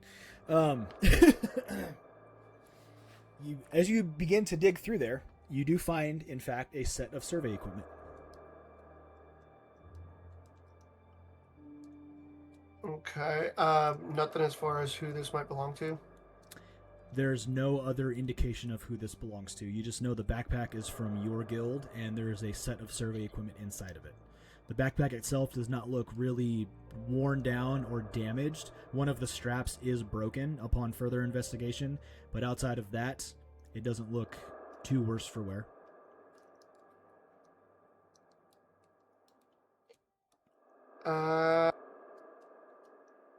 Okay.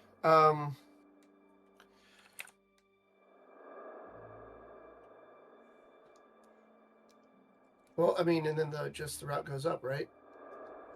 Yeah, upon looking around on the cliffside, you look up and you see where someone had put pitons in specific areas where they could use it to harness themselves while they climb. Okay. You guys, this is what we got. I think we need to climb again. Okay. I'm down. I don't want to run Maze out of her spells and just keep on doing the mage hand. Can we see O'Shea. how far up it The cliff looks about 40 or so feet.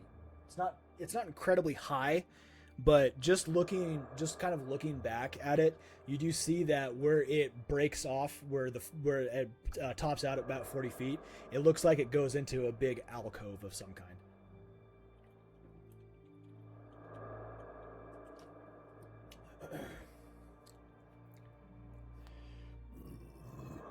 I mean, are we good to climb it? Is everyone good?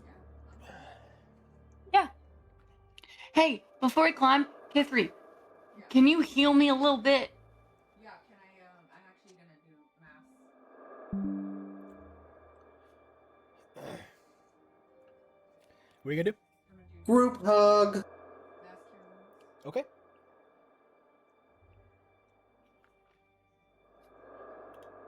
No, not group hug. I'm already going in for the group hug. This is mental. I punch This him is in the mental. face. I have mage hand. I have mage hand. Keely also has it. Mage hand and Bigby's hand are two different things. Well, it sounds the same. It does. No, I'm reading it right now. 3 sevens. It does sound the same, but Mage hand can't hold people. Bigby's hand can. Oh, okay. Plus 9. So everybody gets 30 health points back. So when you, Keely, when you I'm kissing you right on the lips. Hell yeah. Mwah. take it, but can you like lift me up when you do it? Also, it's romantic. Naturally. So where you took that damage, there's a little thing that says you, and you just add 30. Good, 'cause I needed that.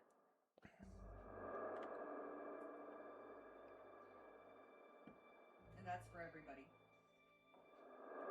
You made me 3 points away from being completely healed.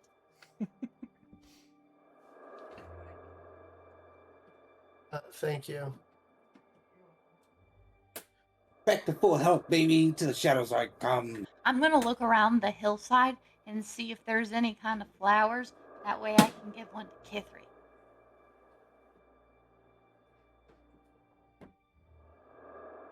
Well, this is a frozen tundra, so probably not.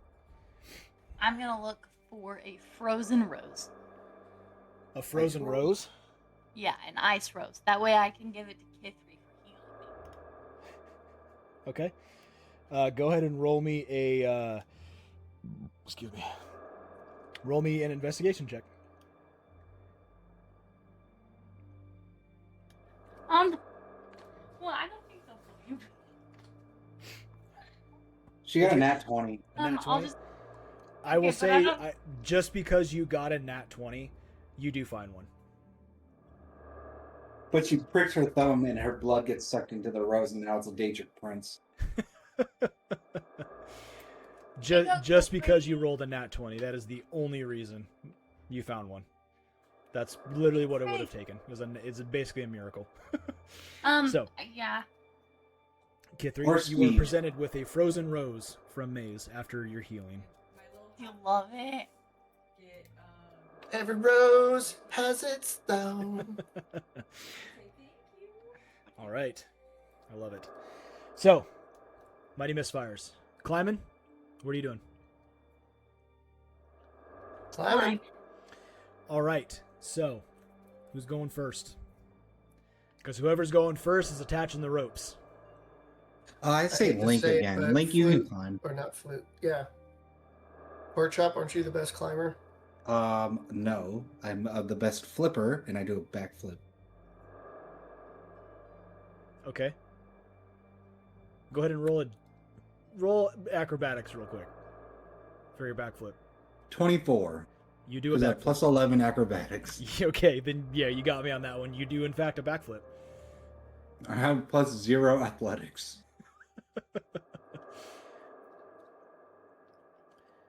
All right. So, who's going up? I guess Can't I'll you go just up again. wait? Can't you just send your little like cannon thing up the wall with the rope, and like have it anchor up top, anchor itself? I mean, into the I could ground? set my mage hand, but it can only lift up to 10 pounds and it can only go 30 feet. So it can go ahead of me and thought anchor in you- the batons. I thought you said that that your little cannon thing could like climb up walls or some shit. It can, but So again, tie the rope to the cannon. it can't. Well, yeah, but I don't know if it can hold my weight. It doesn't get into that kind of specificity. Well, how heavy is the cannon? I start tying the rope to the cannon. I don't know. He's got to manifest his cannon. Oh, I thought he already did from the last He combat. did not. No. Actually, I could he tell did that fight wasn't going to last long, so I didn't want to waste it. Oh.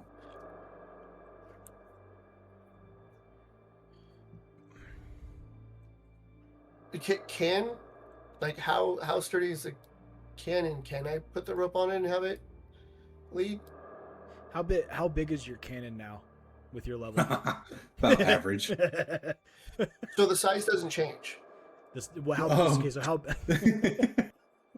Oh my god, this is great. So how big is it then? Is it small? He's got a micro cannon. You guys are idiots. Oh my god, I was waiting for that. He's a shower, not a grower. Eldritch cannon. What the fuck is wrong with this? Oh. It's small or tiny, so Well, that's unfortunate for you, Link. So it would not be able to hold your weight. Well, it looks massive next to Link. well then in that case I'm gonna mage hand it and have the Yeah. mage hand I mean, you could tie off the rope ahead of time. theoretically you could probably tie the rope to it and then like have it pull up small stuff, but yeah, it wouldn't be able to hold you. Okay, so you're gonna mage hand it up? Yeah. Okay, so what exactly are you doing with your mage hand? So I'm essentially gonna have the mage hand Oh, put the rope I think it's the mage through hand. the pitons ahead of me. okay. So in case I slip, I'm already anchored in. Okay, cool. Like I'm still gonna go through and like check them as I go and make sure that they're good. Yep. Mend what I need to mend as I go, but in case I slip and fall, instead of falling 10 feet or whatever it is before I hit the next one, I'm already gonna be tied off. I turn to Maze and I say, you know what they say, the bigger the mage hand, the bigger the cannon.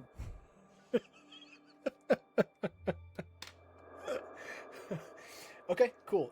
So for that, you're gonna roll me 2 checks. You're gonna first roll me an Arcana check, just for this specific stuff you're doing with your mage hand, and Mhm. you're also going to roll me a survival check for tying the stuff or tying rope, anchoring off into the pitons. So the Arcana check is a 20. Okay, perfect. Nat 20 or dirty? Dirty. Okay. And the survival is a 12. 12. Okay. So, as you progress up, luckily it is only 40 feet, and it's not actually that bad. You do get your rope secured into the different pitons with the help of the mage hand, and as you're climbing up, I just need you to make an athletics check.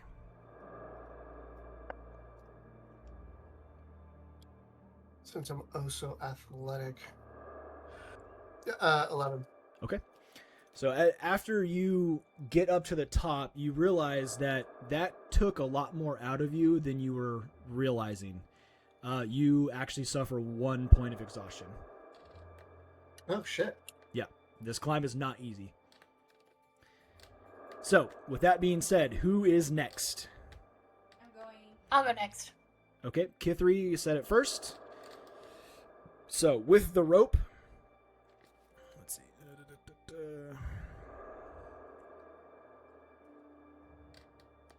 Okay, so with the rope, I will let you roll at advantage. So you're going to just make an athletics check to go climb up the rope.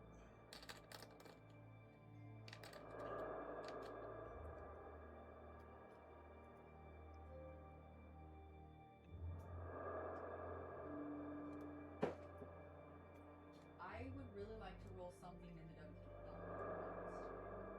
What'd you get? 7. 7. Okay. So, as you climb up the rope, you don't have any issues climbing. However, it also, in fact, takes more out of you than you were realizing. You suffer 1 point of exhaustion. So, for the rest of you, go ahead and roll athletics at advantage. So, Porkchop, Maze, and then Lynn. 17, baby. First Really? roll was trash. I'm really glad we had advantage because my first roll was a 2. Okay, Yeah. so Porkchop, you got 17. Yup. Maze, 17. 17. Okay. And then, babe, you want to show Annie how to do advantage? So roll your dice twice, and you take the higher number. Yep, D20. Higher number. And at disadvantage, you roll it twice and take the lowest. So She got 12. Okay. So one by one, you all climb up this rope with very, very little issues. However, Lynn, it also takes some extra effort on your part to get up, and you also suffer 1 point of exhaustion.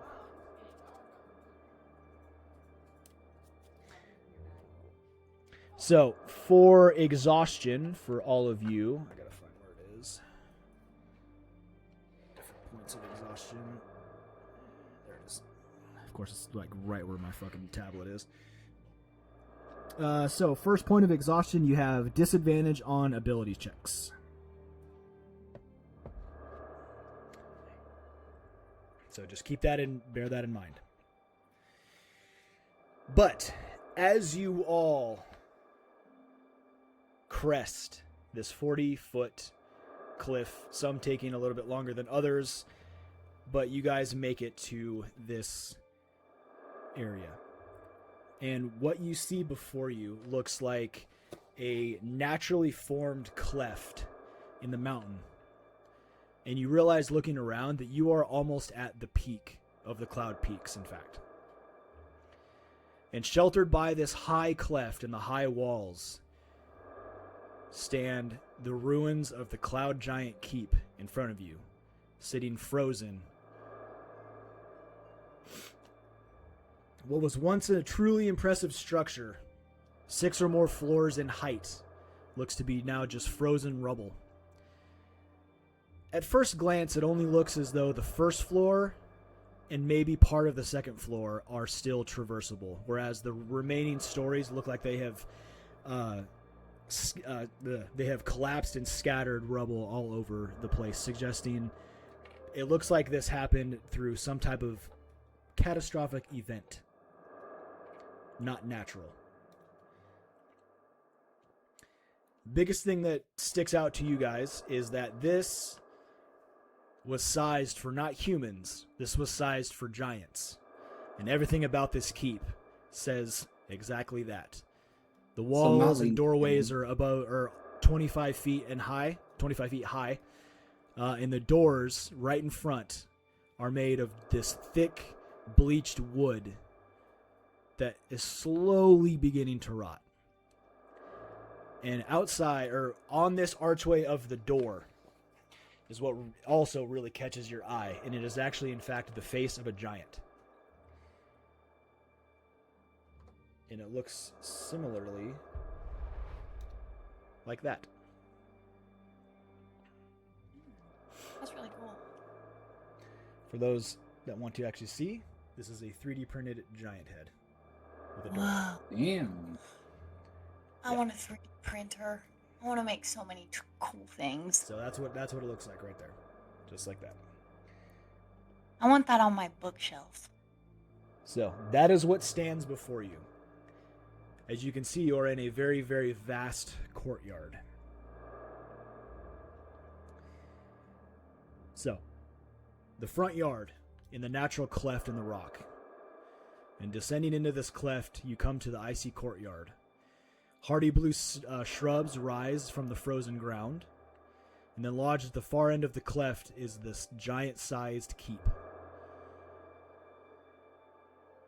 The rubble from the collapsed floors surrounds what's left of the keep, and then you have the 25-foot tall double door made of bleached wood with bronze fittings, providing the only entrance that you can see. You have made it, finally, to the Cloud Giant Keep. Woo! So, Mighty Misfires, what do you wish to do?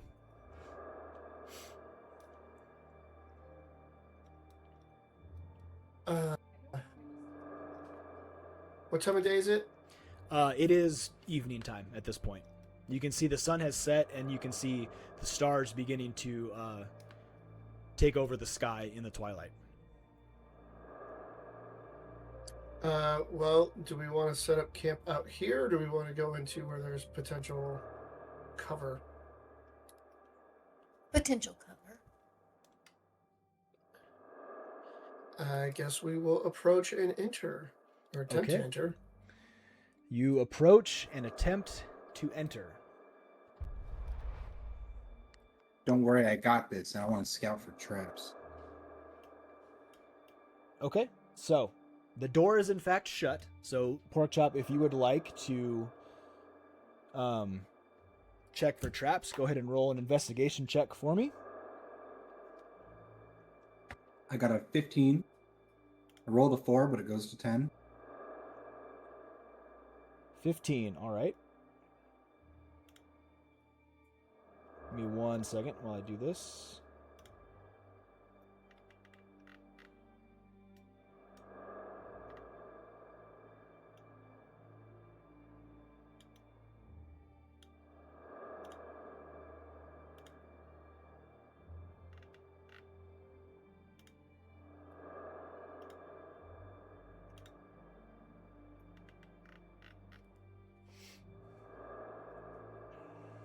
Oh my god.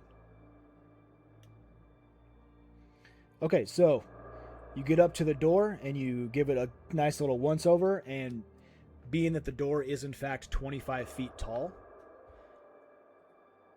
if something was trapped and it's up top, you really don't care because you're not going to get hit by it. You're down on the bottom, and the tallest of you is only like 6'3". So the door does not appear to be trapped. Perfect. Is it unlocked? It is in fact unlocked. I start pushing it open. Okay, so you push open the giant 25-foot bleached wood doors. I would like you to roll a strength check, please.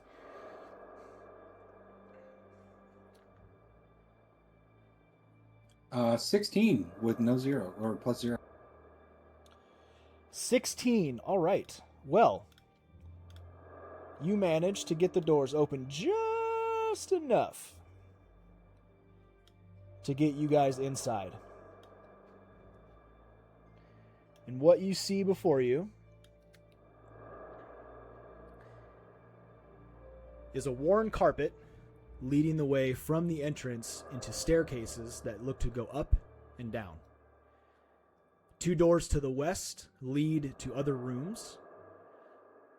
3 giant-sized display cases along the eastern wall hold faded documents. And directly in front of you, you see 2 ghosts of cloud giants wandering the hall, of which is made of frost-covered white and green tile.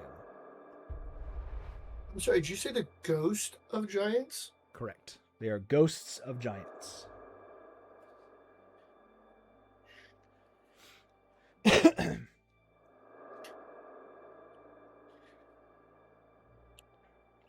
As you guys filter in through the doorway.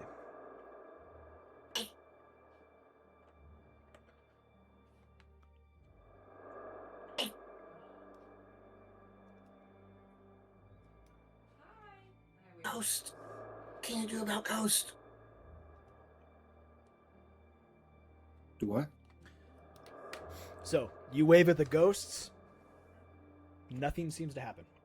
They're just kind of walking back and forth. Now, these ghosts are the ghosts of giants. They are incredibly big. Kid 3, what do you know about Ghost? Very little. You're the Holy One! It's not a ghost. It's... Maze? Ghost? Anything? Well, you gotta know what kind of ghosts they are. They're fucking huge! What are they? At first Incorporeal? glance, How do you say that? they look like they are ghosts of probably the inhabitants of this keep from long ago. So which are in they're fact undead cloud giants. spirits. So they're bound to the material plane, right? As far as you know. Right. So we gotta figure out what their unfinished business is. And finish it. They are tricky, though. Wait, can these possess? Because some possess.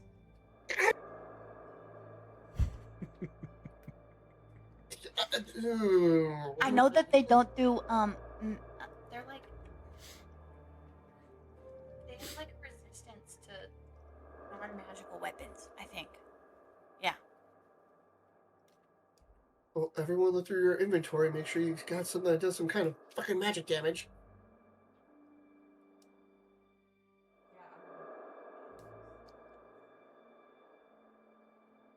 So as you guys are deliberating on what to do, you just notice that the I go ghosts introduce myself. don't really do anything. They kind of just seem to walk back and forth. I guess we'll walk forward. Okay, you Okay, I'll begin, Link, you begin to slowly walk forward, following the carpet. And as you Yes. do, the closer you get to the walking ghosts, nothing really seems to happen. I am still being very careful, and I'm not leaving the carpet. This seems to be working so far. I'm gonna turn around and kind of like mime, like, and just keep on going. Keep on following the carpet. Oh, please, yeah, please don't notice me. Please don't notice me. Please don't notice me. Please don't notice me. Okay. Are you guys following? I'm gonna be in the back. I'm Okay. gonna follow, but I'm gonna blow kisses at path because they're very tall. Okay. So, as you guys one by one follow the carpet, nothing seems to really happen other than the ghosts just keep following, just keep walking.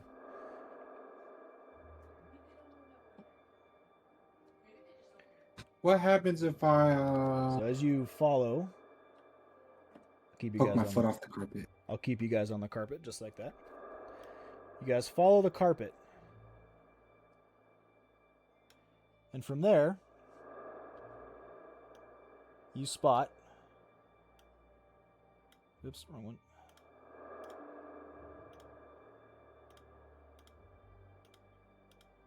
The stairway. One going up. One going down. Does there appear to have been any tracks or anything from someone that came before us? Go ahead and... oh, I'm sorry. Looking tracks going to and from the entrance? The stairs. I'm suspecting Bolgar came through here. We found the backpack with the Gold Weavers Guild. I'm hoping that they came in here, and I'm just trying to see, did they go up or down? Okay. So go ahead and roll an investigation check. If anybody would like to help and give him advantage, you are more than welcome to. I'll give advantage. Okay. Maze, you are also helping. Awesome, because my first one was a 1, so thank you for that. Welcome. Welcome. Because I wouldn't have seen shit. Where the hell's investigation? There we go. I've been wanting to use D&D Beyond's virtual tabletop for so long, and now that we're in this, I get to actually use it, and I'm super excited.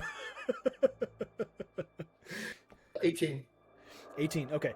So looking about, you don't really see any tracks. It looks like whoever was like, it doesn't look like this place has been used that much. The only thing that really catches your eye is that the stairs leading down seem to be slightly more traversed than the stairs leading up. Go down. Okay. So as you go down,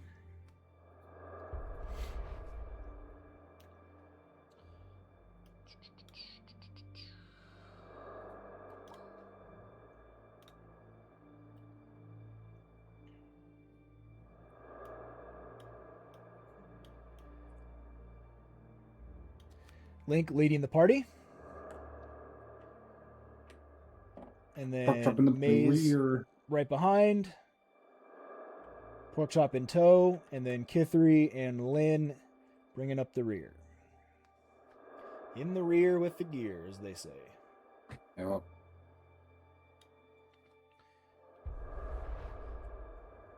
Okay, so you find yourselves on the staircase. Slowly making your way down.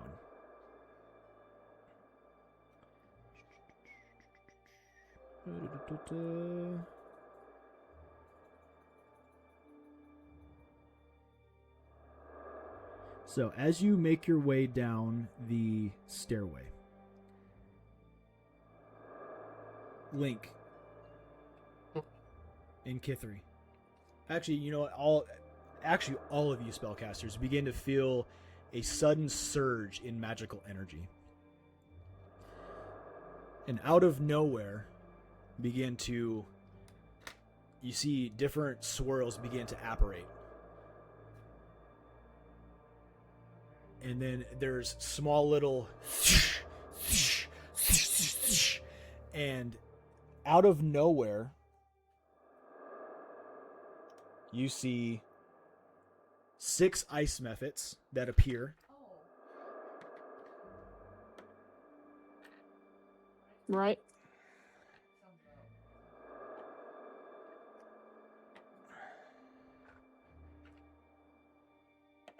Five, 6, and at the bottom of the stairs, guarding what looks to be the entrance to another room, oh, that's good, are in fact 2 water elementals. Because of course there are. Everybody roll initiative. Okay. So you roll your d20 and then you add 1 to it. You add 1 to it. Yeah, your initiative. 16. Just a second, guys. He'll add.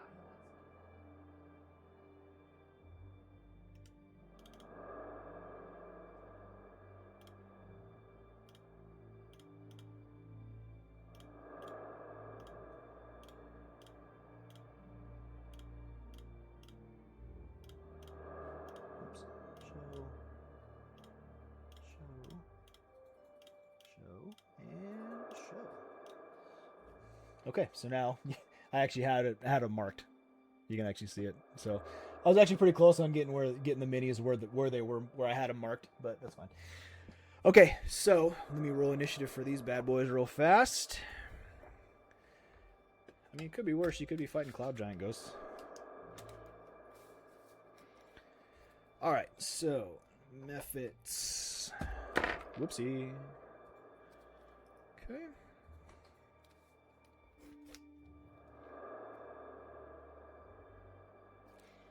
Elementals.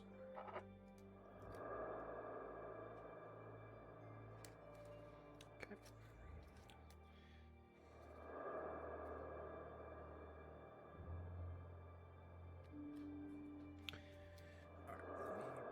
this up.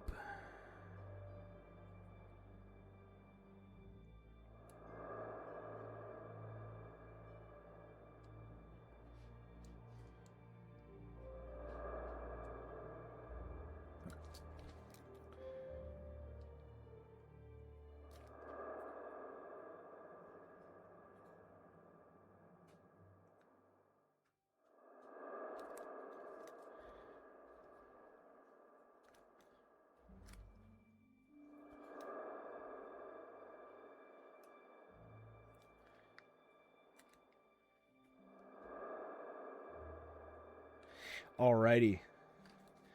Let's get down to it. 25 to 20.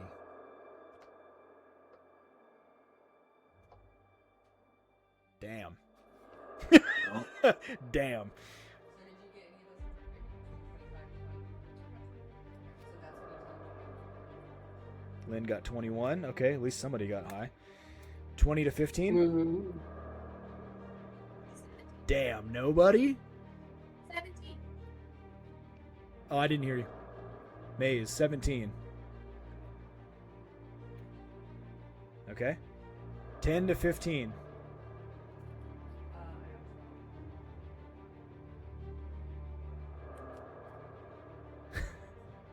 Jesus. Sorry. That was 15 to 10, and then 10 to 5. 8. 9. Link. 9. Pork chop. 8. 8, yeah. Jesus. Well, luckily for you, the elementals rolled really shitty. Okay, so with that being said, as you guys were descending the stairs, these entities began to pop up and apparate from somewhere, who knows, doesn't matter, they're in front of you now. Lynn, you are first up. With the Mephits on deck, you are somewhere in the back, with 2 Mephits directly behind you. What do you wish to do? Right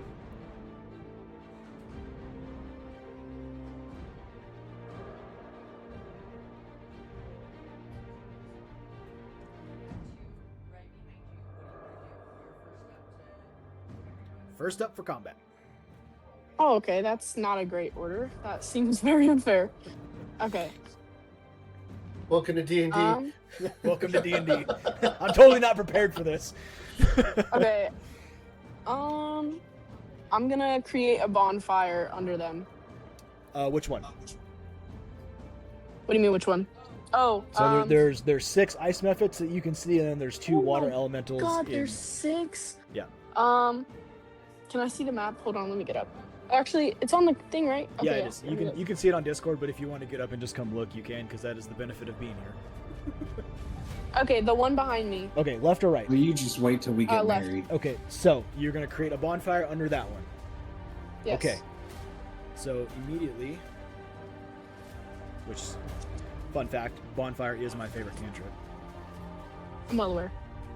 You peer pressured me into getting it. I did not peer pressure you. I just said it was my favorite. Because it's dual use. Conjure bonfire, or create bonfire. Mhm. You're gonna see within range. Okay, until the spell ends. This is a concentration spell up to 1 minute. Alright, yep.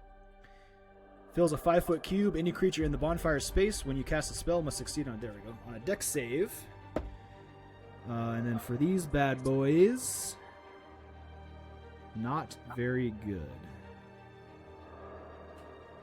You said it didn't do It good? did not save. So Oh. go ahead and roll your 1d8 fire damage, please. D8? Yep, the d8. So we're going to mark that as the campfire right there. And this one is inside of it. 2. 2 damage. So, as you see this bonfire, for all of you, you see this bonfire begin to just apparate and get conjured directly underneath this flapping ice mephit, and it does not like this, and it hisses, and you hear searing flesh, and you notice that it does not, in fact, like fire at all. Ooh, in a good way? In a good way. Okay. Good to Good know. for you guys. Yeah. Okay, so do you want to do anything else? Can I try to throw daggers at it? It'll be an offhand attack. You can, but it's going to be very hard. Then never mind. Okay, fair enough. All right, that ends Lynn's turn. That brings us to the Mephits. Okay, the one that is obviously being scorched to death is going to move away from it. Is going to make another dexterity save. And it fails. Nice. So it takes another bit of damage. It is not liking the fire as it flaps extremely hard to get away from the fire, and it is. But it does move away, and it is not really happy, and it's actually not going to take its attack because not quite sure how to get around this bonfire because there's not a lot of room where everything is at. Okay, Mephit number 2 is going to immediately attack Lynn. Oh, What? wow. Yikes. Nat 20. Oh, okay. Oh, That one sucks. Luckily, get red kit. Yeah, I mean, holy crap. these are not the same methods you fought earlier. These are actually different ones. In a good way? Yes, in a good way. For you guys, it is in fact a good way. You notice that they are in fact actually smaller. Okay. But it does get a nat 20, so that is 7 points of slashing damage and 1 point of cold damage against you. Okay, So 8. and we're going to do this one is against Kithri, so that one's going to do its breath attack, and it is going to hit Kithri, Lynn, and Porkchop. I need all 3 of you to make dexterity saves, please.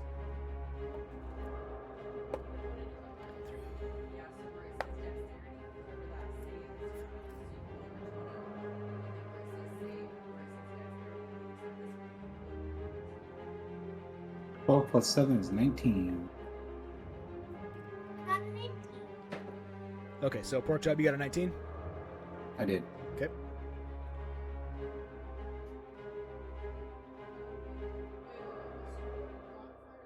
The save.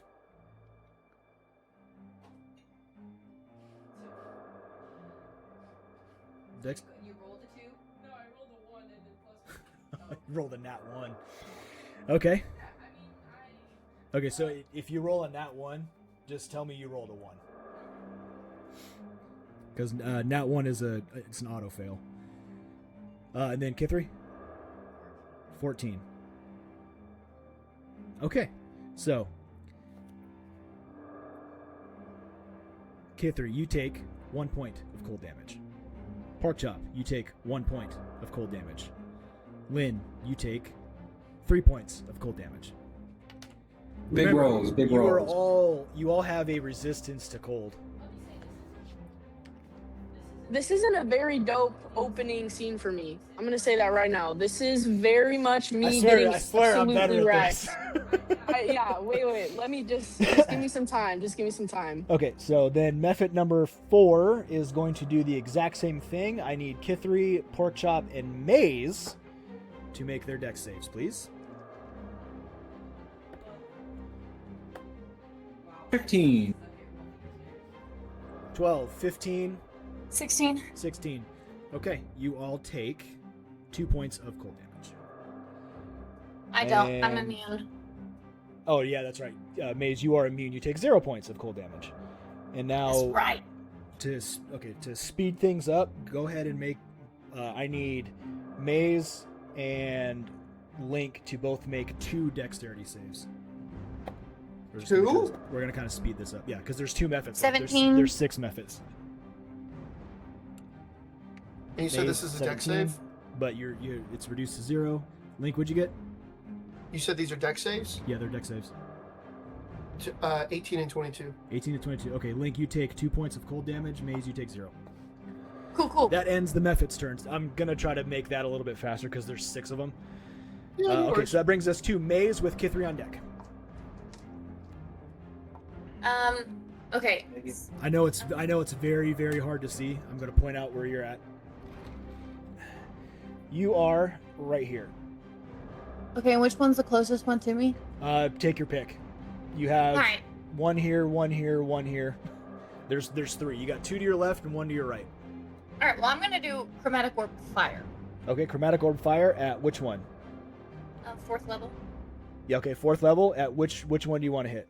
Because realistically you can hit any of them, but there's one to your immediate left, there's one to your front, and then there's one to your right. It's a 4-inch diameter, so whichever one gives me. You're only going to be able to hit one because each square is 5 feet. Stupid. Okay. Then whichever one's closest to me. They're all the same distance. Left, front, Well, or right? Front, I guess. Okay, front it is. Roll your attack. Okay.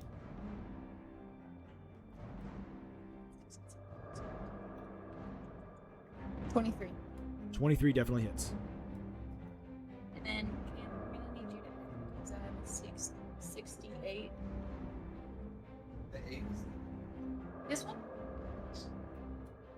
Okay, 7, 6, 7, 6, 8, Jesus, 5. Is that how many is that? 6. Okay.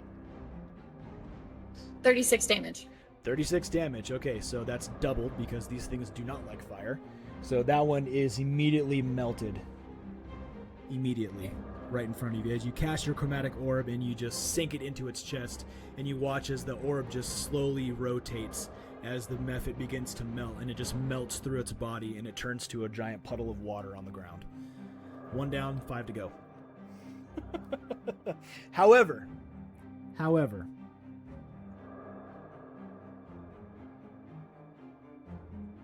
I need Maze and Link to make dexterity saves. As the body begins to disintegrate, before it becomes a pool of water, there is a small explosion of ice.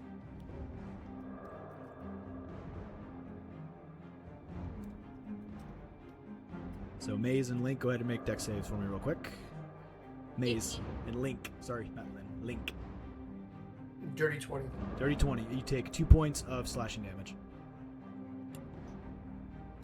2 points of slash. Yep. All right. And then Maze.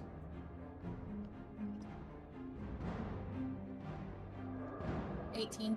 18. You take 2 points of slashing damage. Okay, now that ends Maze's turn. Kithri, you are up. Link, you are on deck. I want to take my little body Okay. and cut through here. Okay. And hit this whole line? Yeah. All right. I like it. Agonar's Agonar's Scorcher. Scorcher. Alrighty.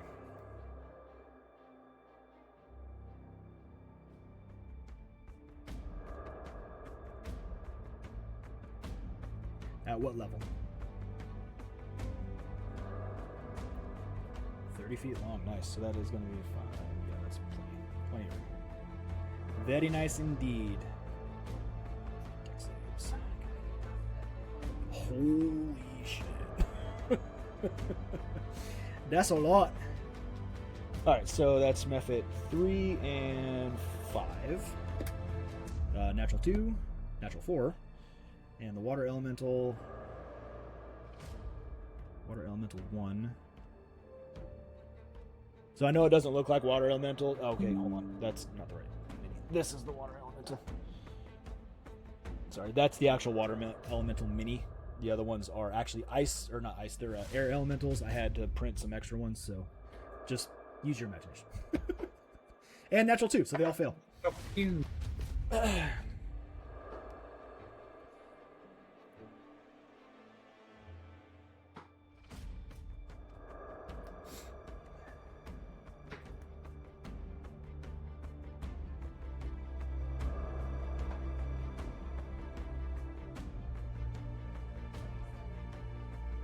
27 points of fire damage. Okay, so you immediately vaporize these two mephits. Oh, I'm sorry. That's fine. +4. 31. Okay. So you immediately vaporize the two ice mephits in front of you as you cast Agronar's Scorcher, sending this giant wall of fire 30 feet from you. However, when it hits the water elemental, you see it begin to sizzle and hiss, but the water seems to contain most of the fire blast, and it does not do as much damage as you were hoping against the elemental. Probably because it's water. But you smoked two mephits, which are in big packs. Mephits, these types of mephits are actually really dangerous. Oops,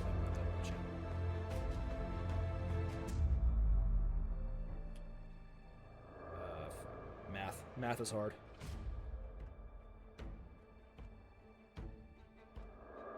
Okay, so that's.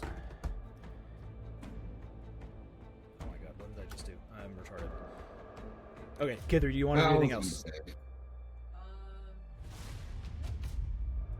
Alright, that ends Kithri's turn. That brings us to Link with Porkchop on deck. Just, can you point out the... You are right here, mephits right real next to two quick? giant, very big elementals. One is made of That's water. me? That's you, right in front. You have the giant water elemental right there, and the air elemental right next to it.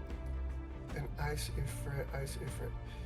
And I also got two ifrits right next to me. One So on each you side. have don't worry about. Okay, let me get rid of those so it's not confusing.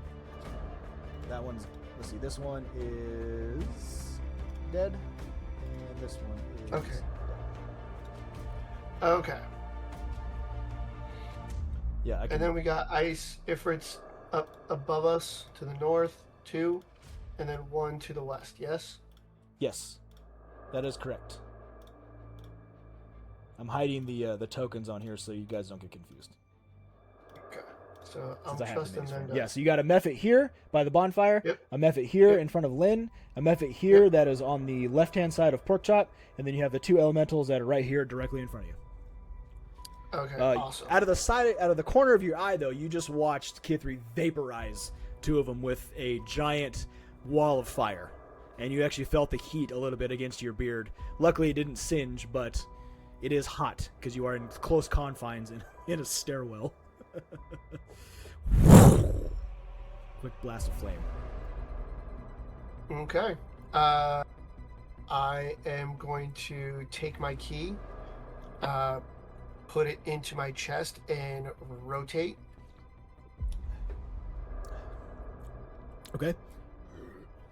As I cast haste on myself. Right. Okay. And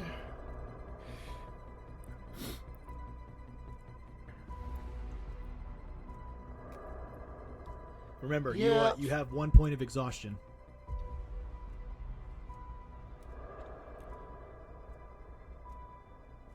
that just affects ability checks, right? Correct. The first point of exhaustion affects ability checks. Okay. So And that then I is- am going to drop my cannon. Lynn, hold on, let me put these on here so I don't forget.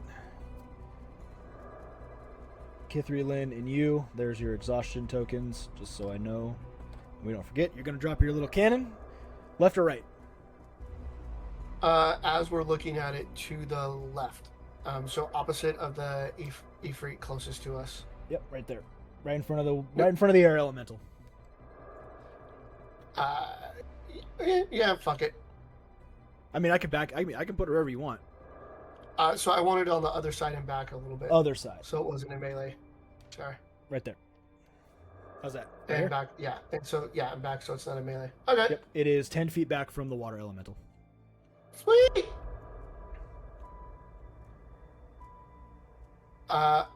Bonus action, I'm going to fire with my cannon. Okay. At the... let's go for the Ifrit that's not in melee. In the top corner. The top corner, that Mephit. Mephit. Sorry. Mephit, the ice Mephit in the top corner. Okay.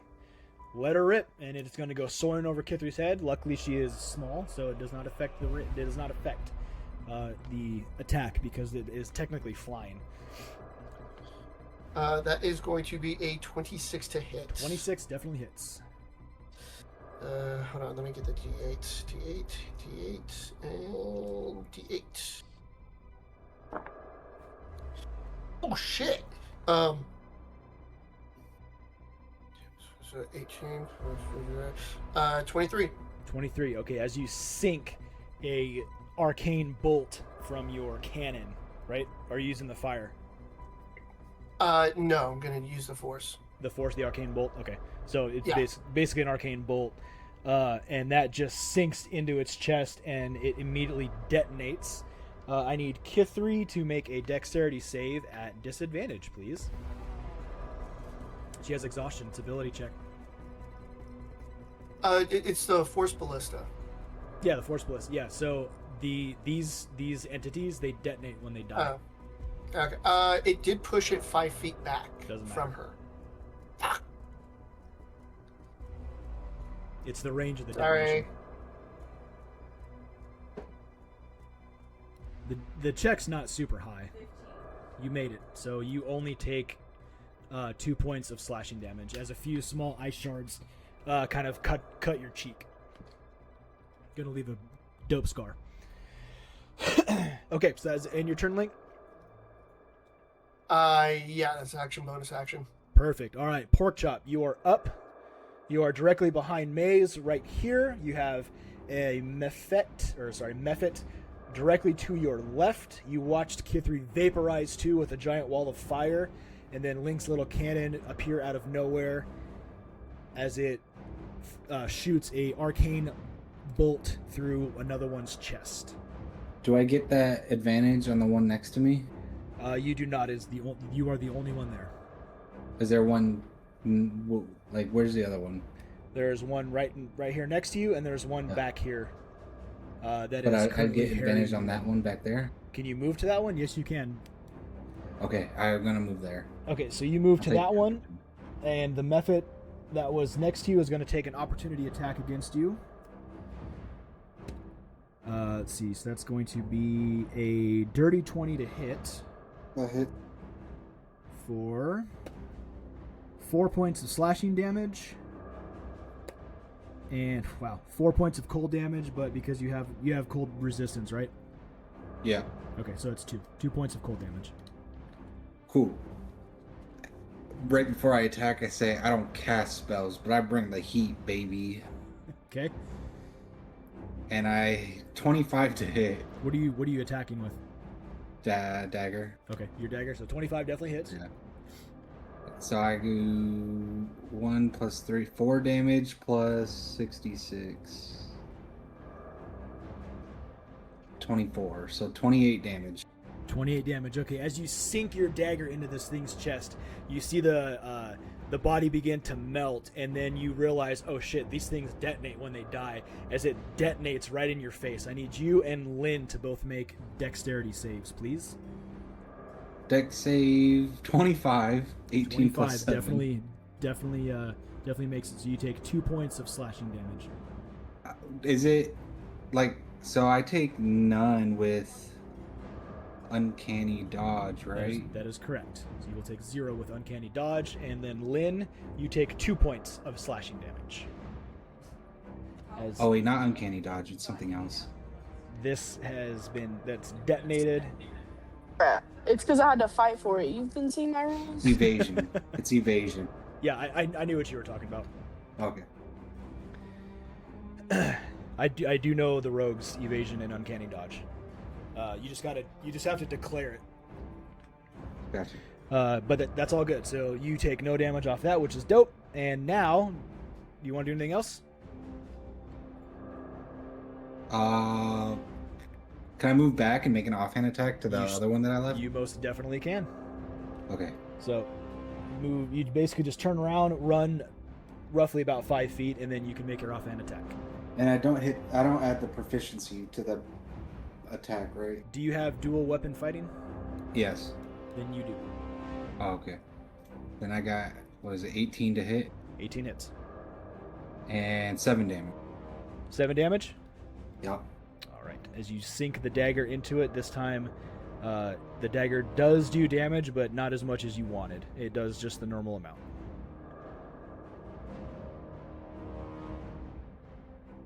That's okay. I brought the heat. Okay. Alright, that ends Porkchop's turn. Now, it is time for the water elementals. Okay, so first things first.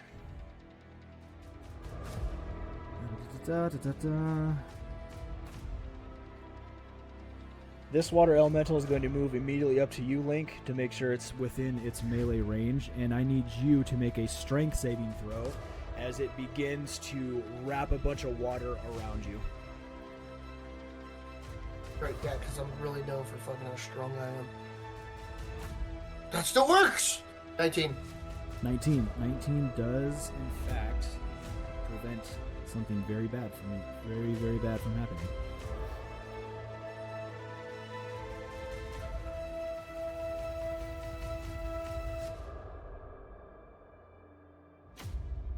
You, in fact, actually do not take any damage.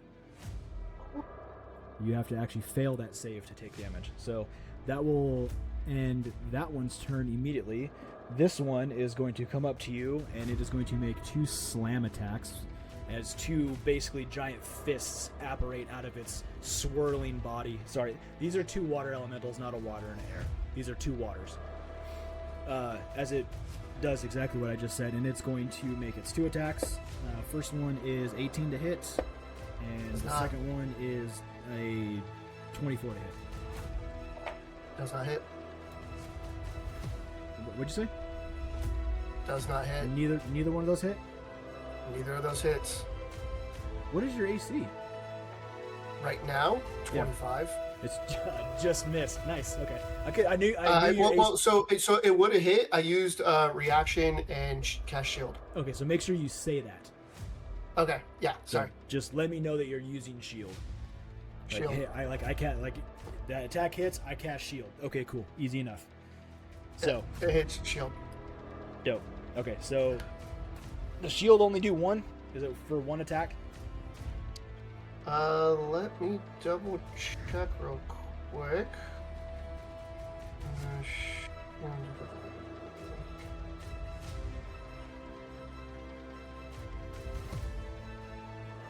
Why are you not giving me? Hold on.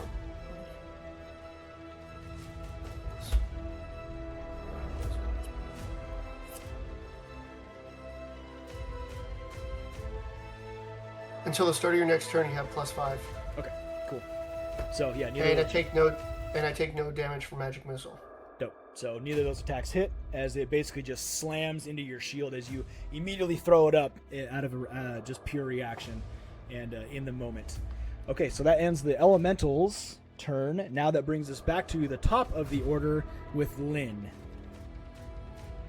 It is your turn. What would you like to do? You've pretty much watched most of these methods die immediately, and you hear behind you, because you can't technically see it right at this moment, you hear just slamming behind you.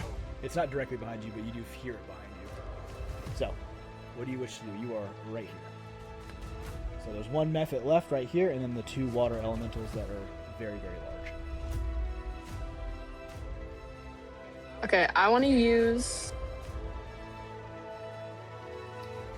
How do I investigate that? The stomping behind me. You don't have to investigate that. You know it's the water elemental behind you. Okay. That was its attack against Link. It just is a slam attack, so you know that it's something behind you is attacking one of your compatriots. Okay. I'm gonna use poison spray. Okay. On that. On the method? Okay, cool. So dope. Alright, so that should be a ranged spell attack, I believe.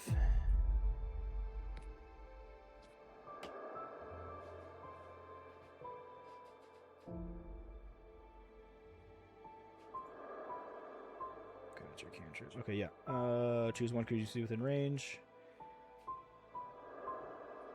Oh no, it's a dex save. Nice. And it does not make it with a natural 7. So go ahead and roll a 1d6, and then tell me the acid damage.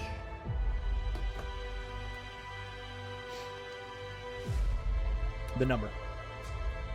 So you roll. 6. Nice. Okay, as you just immediately turn around and just throw a little bit of acid spray at this method, you can see it begins to kind of melt away some of its natural ice armor. And it kind of just hisses at you. Doesn't really like that, but you know that fire is definitely the way to go. But you do some damage against it. Do you wish to do anything else? Can I do a sneak attack? You cannot. We'll have to kind of explain that one a little bit. Okay, then no, it's okay. Okay, cool. So that ends your turn. That brings us to the remaining Mephit. It is just going to go out fighting and immediately turn to Pork Chop and make its... let's see, does it get its breath attack back? It does not. So now it is going to just make its claw attack against you. Ooh, that actually... 21 to hit. Against you, Pork Chop. 5 points of slashing damage. And 2 points of cold damage, which the cold is already reduced. So that's 2 points. Okay. And Wait. then that's... What's up? The other one... Oh, I mean, it's There's five. only one attack. It's one claw attack, and then it does slashing and cold. Yeah, because Uncanny Dodge is just a reaction, so I could use that once per turn anyway. Yep. So I'll just half it. So what, 2 damage? 3 damage? 3 for slashing. Cool. Cool. So that will end that Mephit's turn, bringing us to Maze with Kithri on deck.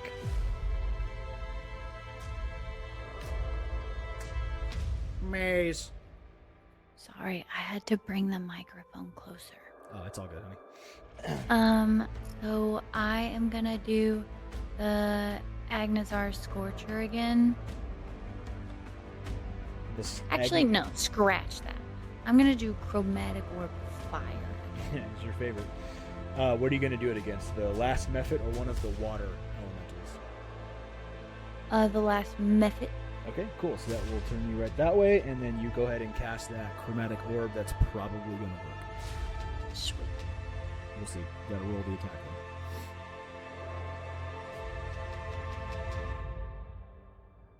22 to hit. Definitely hits. Cool. Okay, Cam, I'm gonna need you to count. Can you turn your thing on? Because I can only have one hand. 6 rolls. Okay. Wait, 5. Mhm. 6. 5. 6. 4. 6. 32 damage. 32 damage. All right. Yeah. So you immediately smoke that thing with your Chromatic Orb of Fire damage. But I need Pork Chop and you, Maze, to make dexterity saves as this thing detonates into a bunch of shards of ice. 14. 14? 17. 17. Okay, so you both take 2 points of slashing damage. Did I save? Yeah, you guys saved him, so that's it. Okay, so I take none. You already used your Uncanny Dodge. It's not Uncanny Dodge Or that I take evasion. it. It's evasion is just any dex save. Oh, okay. It says. You Here, I'll only- read it. Is it every time or is it once per turn? I'm trying to find it again. Hold on. Evasion: when you are subjected to an effect that allows you to make a dex saving throw, take only half damage. You instead take no damage if you succeed on the throw, and only half damage if you fail. And it doesn't say anything about per turn. Dope. The Uncanny Dodge is the one per reaction. Okay, gotcha. No, dope. That's perfect. I'm about it. Okay, so with that being said, that one is dead. The Mephits are gone. All that's left is the water elementals. So, Maze, would you like to do anything else? No. Okay, perfect. That brings us to Kithri with Link on deck. Kithri, you vaporized 2 Mephits with Agonar Scorcher. You see out of the corner of your eye both Pork Chop Maze and your new compatriot Lynn combine their spells and steel and dispatch the last method before it detonates, sending ice shards in a nice little area around them. And now you see two very large water elementals just bubbling and moving and swishing and swirling around. One tried to envelop Link, and Link, being Link, was able to actually not get affected by it. Has anything affected the water elementals? Not that you're aware of. Cool. Looks like I'm gonna try two things. Got it. So, K3, what do you wish to do? All eyes are on you now.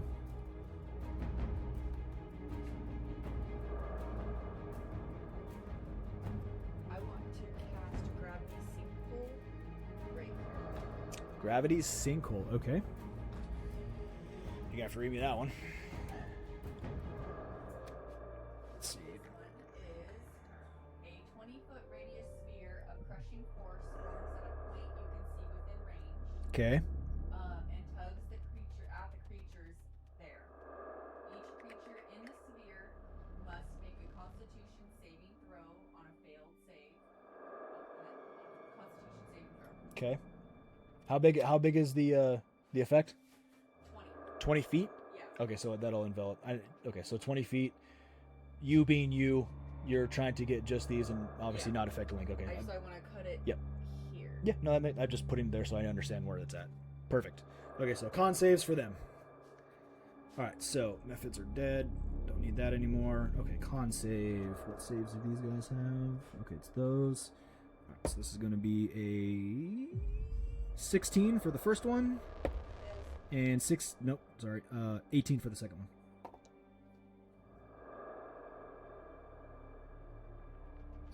What do I do with my Constitution modifier? What do you need yours for? I'm just saying, like, they have to beat mine, right? Your spell save. Oh, well, one of them fails, one of them wins. Okay. So what does the rest of the spell say? on a failed save. Okay, so on a failed save, the creature takes 5d10 force. Okay, so go ahead and roll that damage. Is it half as much as for success? Yeah, and the failed one gets pulled into the center of the sphere. Okay, so that one is now pulled into the center of the sphere.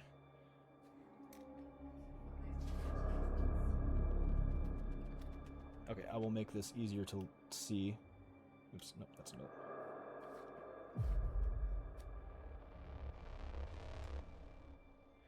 The 10 is the one that has doubles on it. Okay, so I'm just moving this up so we can actually see it and it's not against the fucking TV. Should have did that earlier.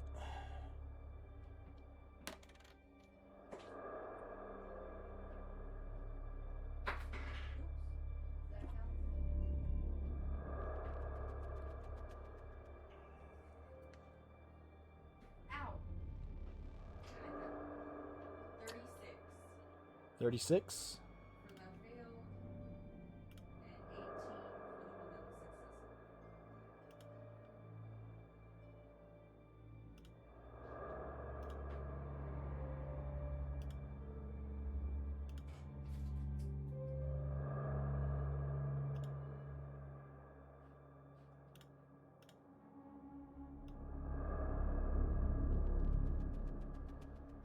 That's about as far as you guys can see in there. Okay, so 36 was the first one, and 18 was the second one. Okay, as you send a bunch of force, and you see the water wobble and turn and swish as it just takes a brunt of force damage. Okay.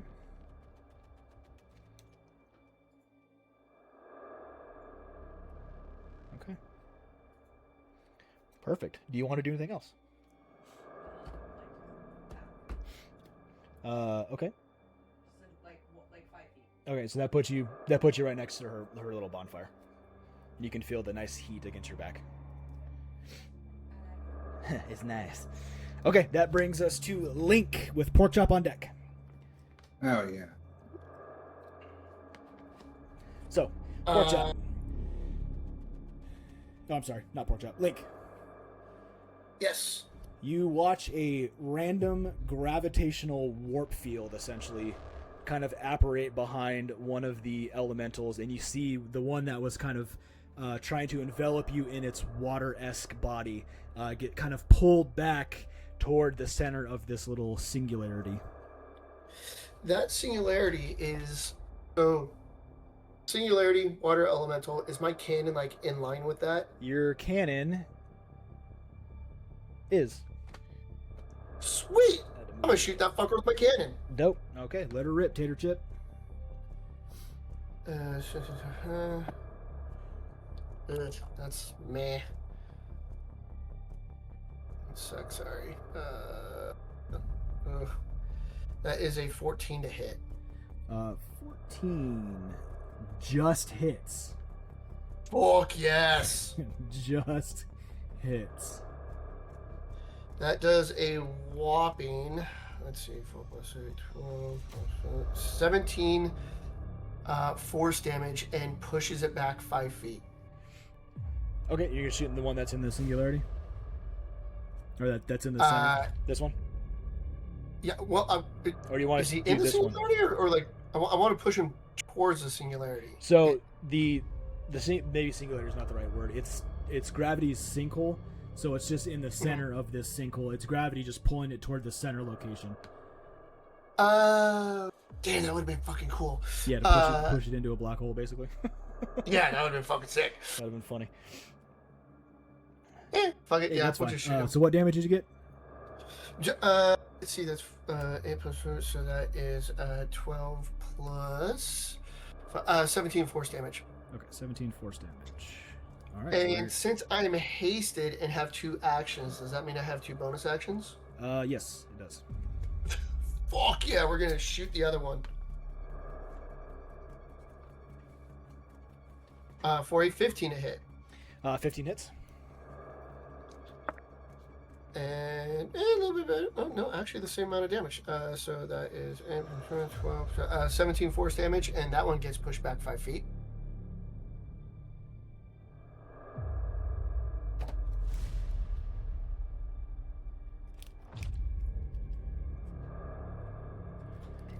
And that gets pushed back 5 feet. Okay, perfect.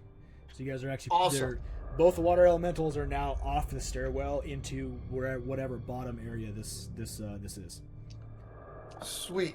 I still have a visual on both, right? Yes, you can still see both. They're at the bottom of the stairs. Okay, cool. The first one I shot at, I'm gonna shoot 2 more times with Whisper's Kiss. Okay. And that is a 20. Why am I brain farting right now? A 25 to hit 25 hits. and a 15 to hit. Why are you shooting it twice? Why do you get 2 shots? Remind me. I'm hasted, You're hasted. Yeah. Okay. so I have 2 actions. Yeah. That makes sense. So that is that's a shit ton of damage actually. So let's see, that is 2d10s and a d6.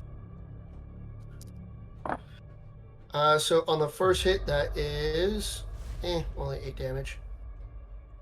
Okay. So 8 damage on which one? This one? The first one I hit, yeah. Yeah. The first one. Okay. 8 damage. There we go. That's a bit better. And 21. So that is 21 total, but 4 of that is lightning damage, or sorry, thunder damage. Okay. What is the other? Is it the Just other one? piercing. Just okay. Okay, this thing. With Go ahead. I'm gonna use 2 charges of my trick shot and ricochet both of those shots. You have to declare that before you shoot. Okay, never mind then. Yeah, you got to tell me all the before. Whatever you're doing, you got to do it before you roll. But That's fair. That's fair. I do know what you're trying to do, and that's a good idea. Just you got to declare it before you roll. But however, Fair. with I don't use this gun very much. yeah, with the double tap that you just gave this water elemental, you can see whatever magical force is keeping this thing alive is starting to waver. Fuck you!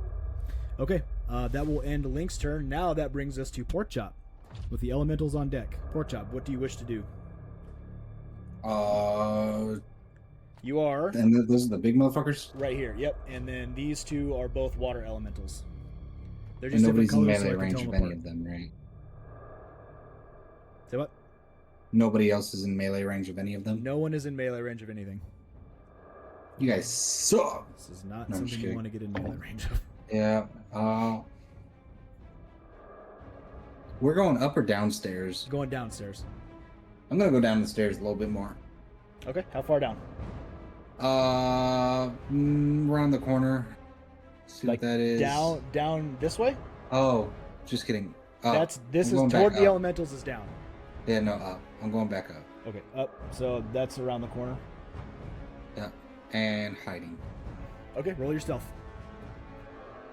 Stealth is 26. 26. All right, perfect. A sneaky fat boy. Okay. That will end Porkchop's turn. It brings us to the elementals. First one, does it get its whelm attack back? It does. Okay, so Kithri, because the one is in the center of the gravity sinkhole, does it have to do a dex save to get out?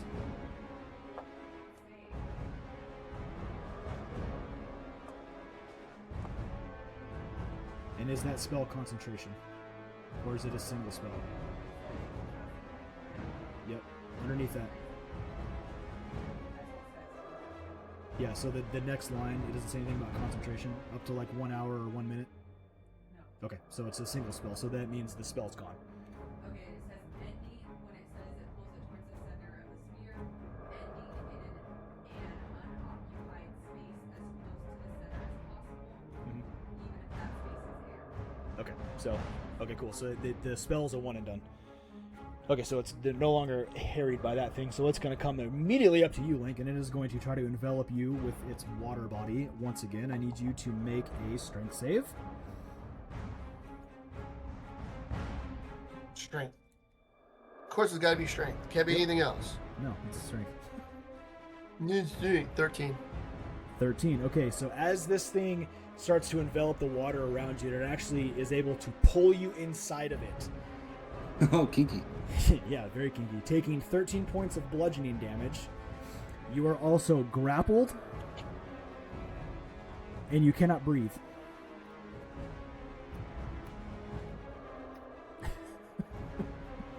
And because you cannot breathe, you cannot talk, so you cannot cast spells that require verbal components.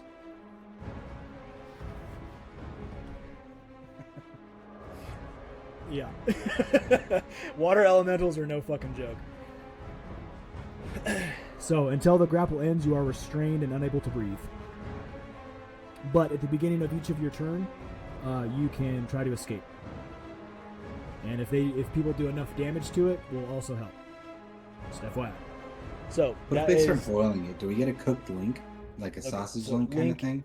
I'm going to put you behind it right there. You're enveloped into that one. This one is going to immediately go up to Maze and do the exact same thing. Maze, I need you to do a strength check for me, please.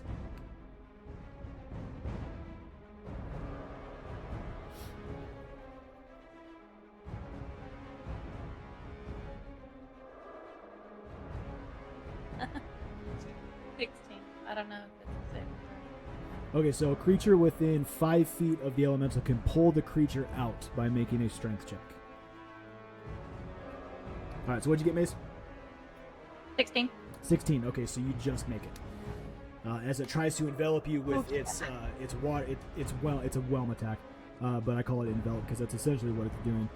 You are able to shake it off, and you take no damage, luckily. Okay, that ends the elemental's turn. Back to the top of the order. Lynn, you are up. I have an answer. Uh-huh.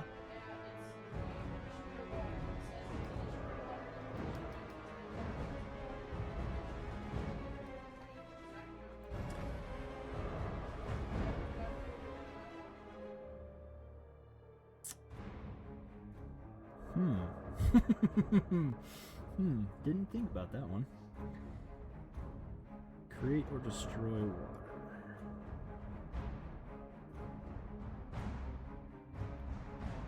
in an open container.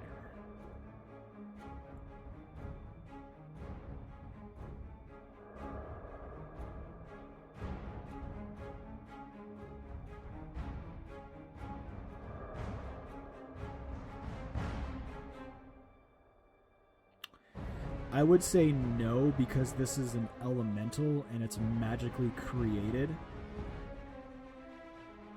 So it wouldn't affect it.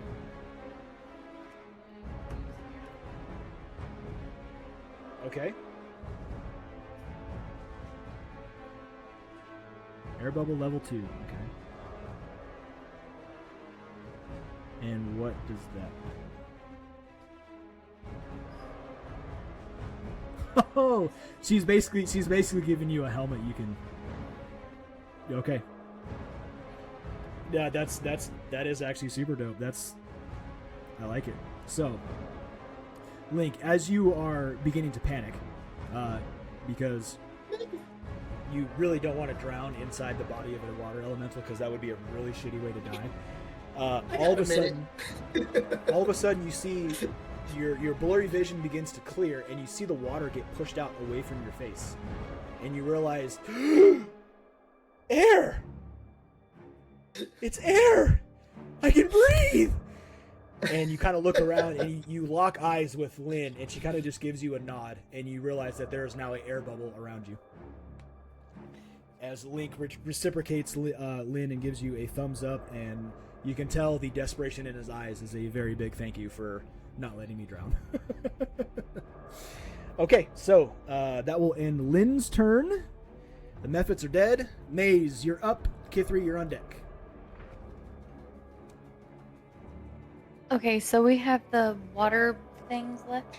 Yep, the water elementals. Okay, I'm gonna try to do chromatic orb freezing. What? Chromatic orb what? The chromatic orb, ice. Ice, okay. On which one, the gray or white? White. White, okay. That is at melee, so it's going to be a disadvantage. Okay, wait. It's acid, cold, fire, lightning, poison, or thunder, so it would be cold. Cold damage, okay. So I'm gonna try to freeze it. In my brain, I think it'll work. So so cold damage? Yeah. Okay. So go ahead and roll your attack. I'm gonna do it at 5th level. At 5th level, nice, I like it.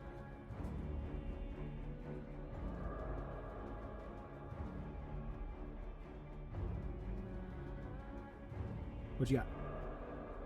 Cam, 17 plus 8. I'm sorry. 25. 25. 25 definitely hits. Okay. Cam, I need you to press your thing and I need you to add.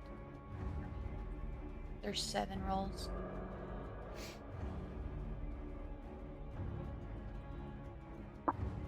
Six. 8.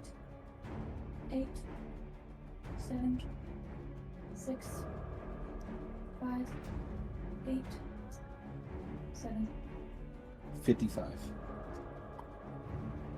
55. 55 points of damage. Yes. Quite a bit. It's quite a bit.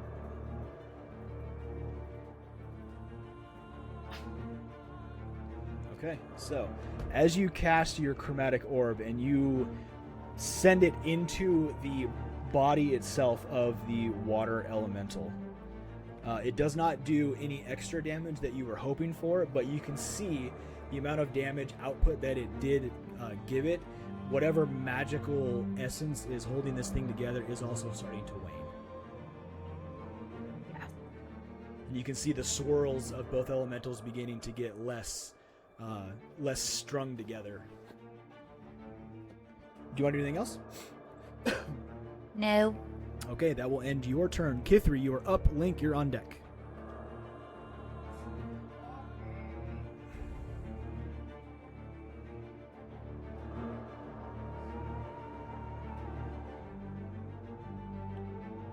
It's an ice area. It is a water elemental.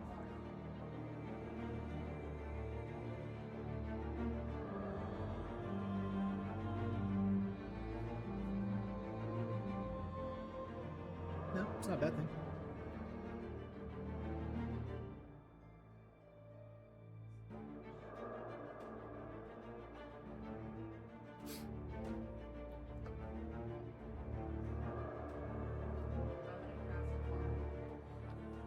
Okay. What does that do?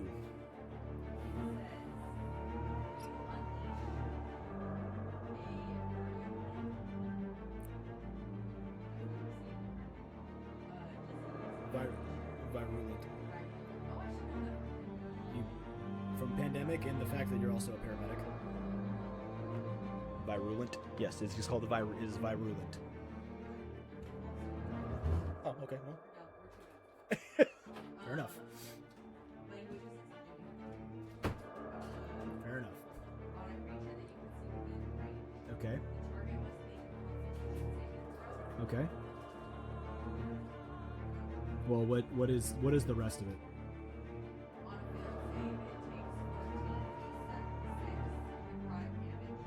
Okay. And that's it?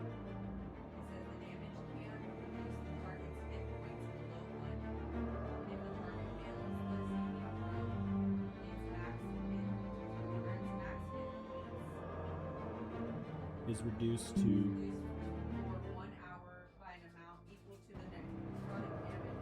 Okay, that's dope. So you said con save? Con save against your spell save DC. First one is going to be a dirty 20. Are you doing... So you're doing it against just one, right? You can only target one, right? A creature. Okay, yeah, so 20. Dirty 20.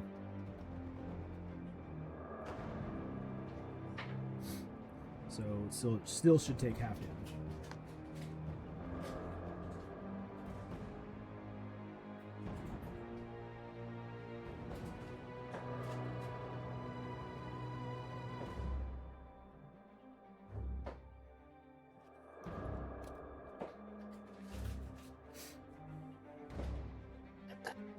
I'm gonna fight. Wait.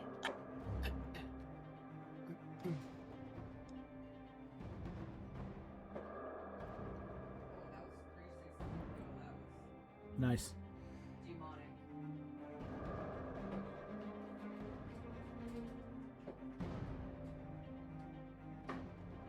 Excuse me while I go call Ordo Hereticus.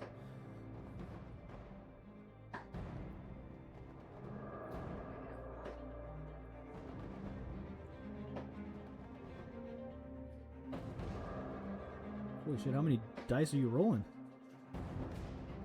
Oh, that's a lot.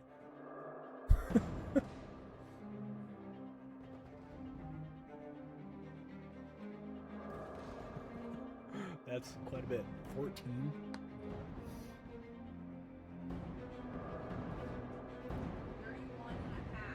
31 and a half for half damage.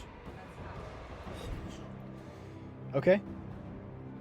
Well, as you send this virulent plague through the water, you can see it begins to get murky and disgusting, almost like and virulent, like dark swamp algae water from like the Louisiana bayou. And whatever magical essence was holding it together dissipates completely, and the water just drops into a puddle, thus freeing Link as he kind of just bloop, gets shat out of the water elemental covered in murky, grimy water. And he smells like a bog. Okay, so one down. Do you want to do anything else? Really? Kithri? Okay, that will end Kithri's turn. Link, you are up with Porkchop on deck. It's just gonna be a cacophony of fucking explosions at this point because my cannon's gonna shoot twice. Okay. So your cannon shoots twice. It's a disadvantage because Maze is in melee with it. Oh, fucking fine. That is still a 17 to hit on the first one. 17 hits. And then that is canted like a motherfucker, but it's still not very good. God damn it. 16 to hit. 16 hits. Sweet. So the cannon hits both times. Yep. So that is, where the fuck are all my dice? There we go. So the first hit is going to be 16, 21 force damage. 21 force damage. Okay. As your And it is going to be pushed back 5 feet. it can't be pushed back. It's against the wall. No, well, fine. Fuck you too then. And then the next one is going to be 17 Okay. force damage. Nice. And it tries to get pushed back against the wall again. Push it against the wall. Push it, daddy. And then we are going to shoot it with Whisper's Kiss. Okay, so before you do that, how do you want to do this? Oh, yeah!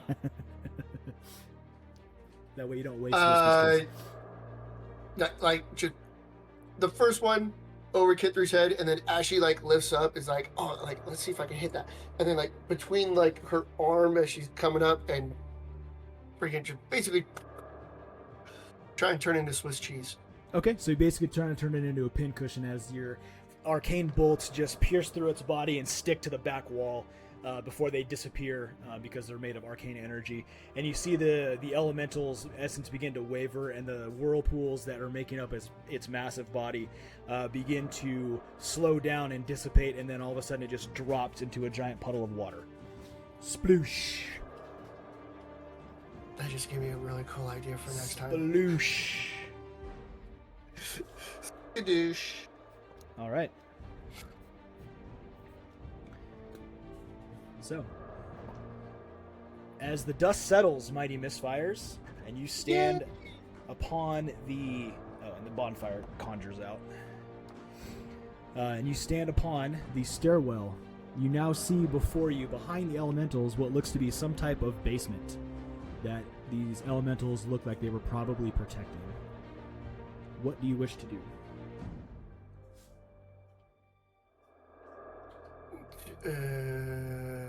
I need to check myself real quick. Not too fucked up. Search the immediate area, this new landing. Make sure there's nothing else hiding around waiting for us. For the search in the stairwell? Yeah. Okay, so go ahead and roll me an investigation check real quick. Ooh, hello. 21. 21. Okay, so you give a quick little once around. You don't find any other types of traps or triggers. You kind of get the sense that whatever triggered this, most likely you guys, was some type of magical trigger or magical whatever that made that these things were hiding and basically waiting for any type of intruder. So it doesn't seem to be anything else guarding this stairwell. Okay, if you guys are cool with it on this landing, I'm going to take a knee and get Detect Magic going. Okay, so I come back around the corner and I say, whoo, that was hard. Okay, so with that being said, this is actually a perfect time for you guys. Well, so this is how you do basically a short rest, because a short rest can be as little as 10 minutes. So for all of you, if you wish, you can use your hit die to regain some hit points, if you so choose.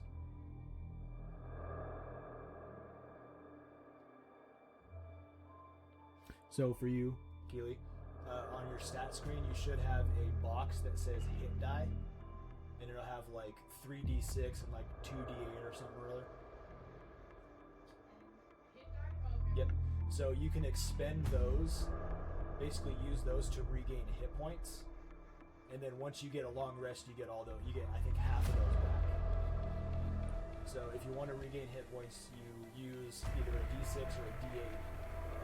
Roll it and then add that number to your hit point total. It's basically a way to, like, if you're bandaging your wounds to try to recover some HP essentially. Okay, so now you add that 6 to your HP, and then you hold down your thumb on the hit die, and then you do, I think it's -1 on the d6 that you used. Does that make sense? So you basically can do that as many times for your hit. I think it's 3 times. You can do it 3 times during a short rest. Yeah, you do. That 6 you rolled, you add that to your HP. Yeah, that's how you regain hit points for a short rest. So anybody else that wishes to do that, you can do it up to 3 times. while Link is doing his 10-minute ritual cast. Sick. Yeah, 'cause I'm not saving it this time. Everybody good to go? Yeah, I'm good. Link?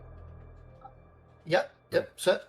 All right, so now that everybody's set, Link, you finish your detect magic. Out to 30 feet, you don't get any hits. Okay, I maintain it for 10 minutes as we press forward. That is a concentration spell, correct? It is. Okay. I will mark that with another marker on yours. You're going to have all the markers on you as you guys progress forward. Okay, so what is the marching order? K3's in the middle. If I'm not in the front, then I need to at least be second. With Well, right the, now you're in the detect front. magic. So before you guys Okay. progress on, what is the marching order?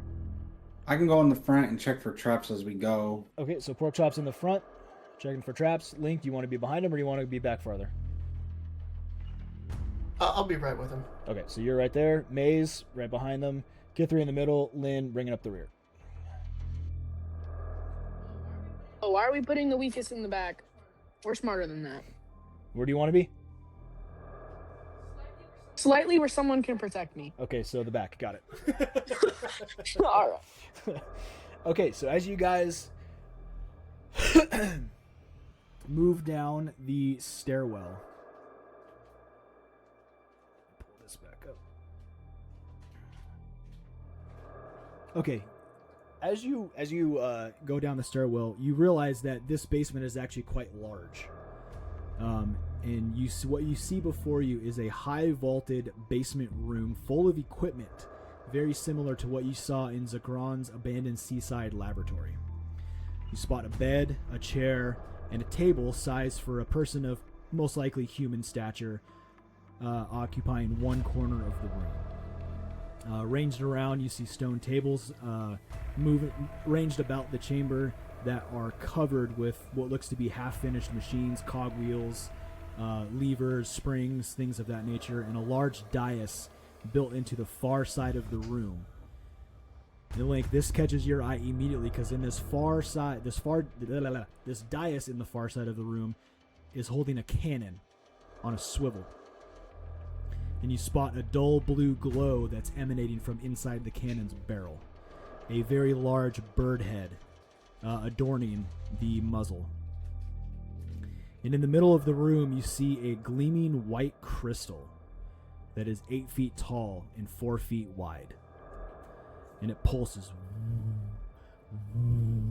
with arcane elemental energy, filling the room with a whipping wind and a biting cold. And you can see your breath in front of you as you breathe out. And standing next to that crystal is a water genasi with turquoise skin and blue robes. And flanking him are two elementals, one made of water and one made of air.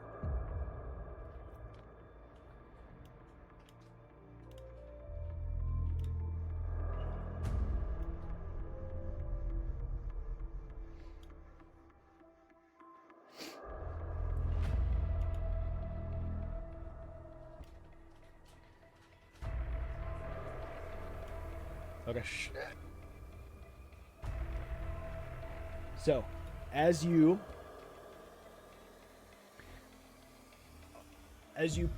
I just read that, you are greeted with that water genasi. And he stands there looking directly at you with his hands behind his back. Yes, I have been expecting you. You triggered my magical trap. I figured at least at some point somebody would come looking for me to free that god-awful djinn that is in the tome that I left at Candlekeep. So, do you like what you see before you? The cannon, the ruins, this is now my new laboratory. And this is going to now be a flying citadel that I can take over all of Faerun, and they will bow before me.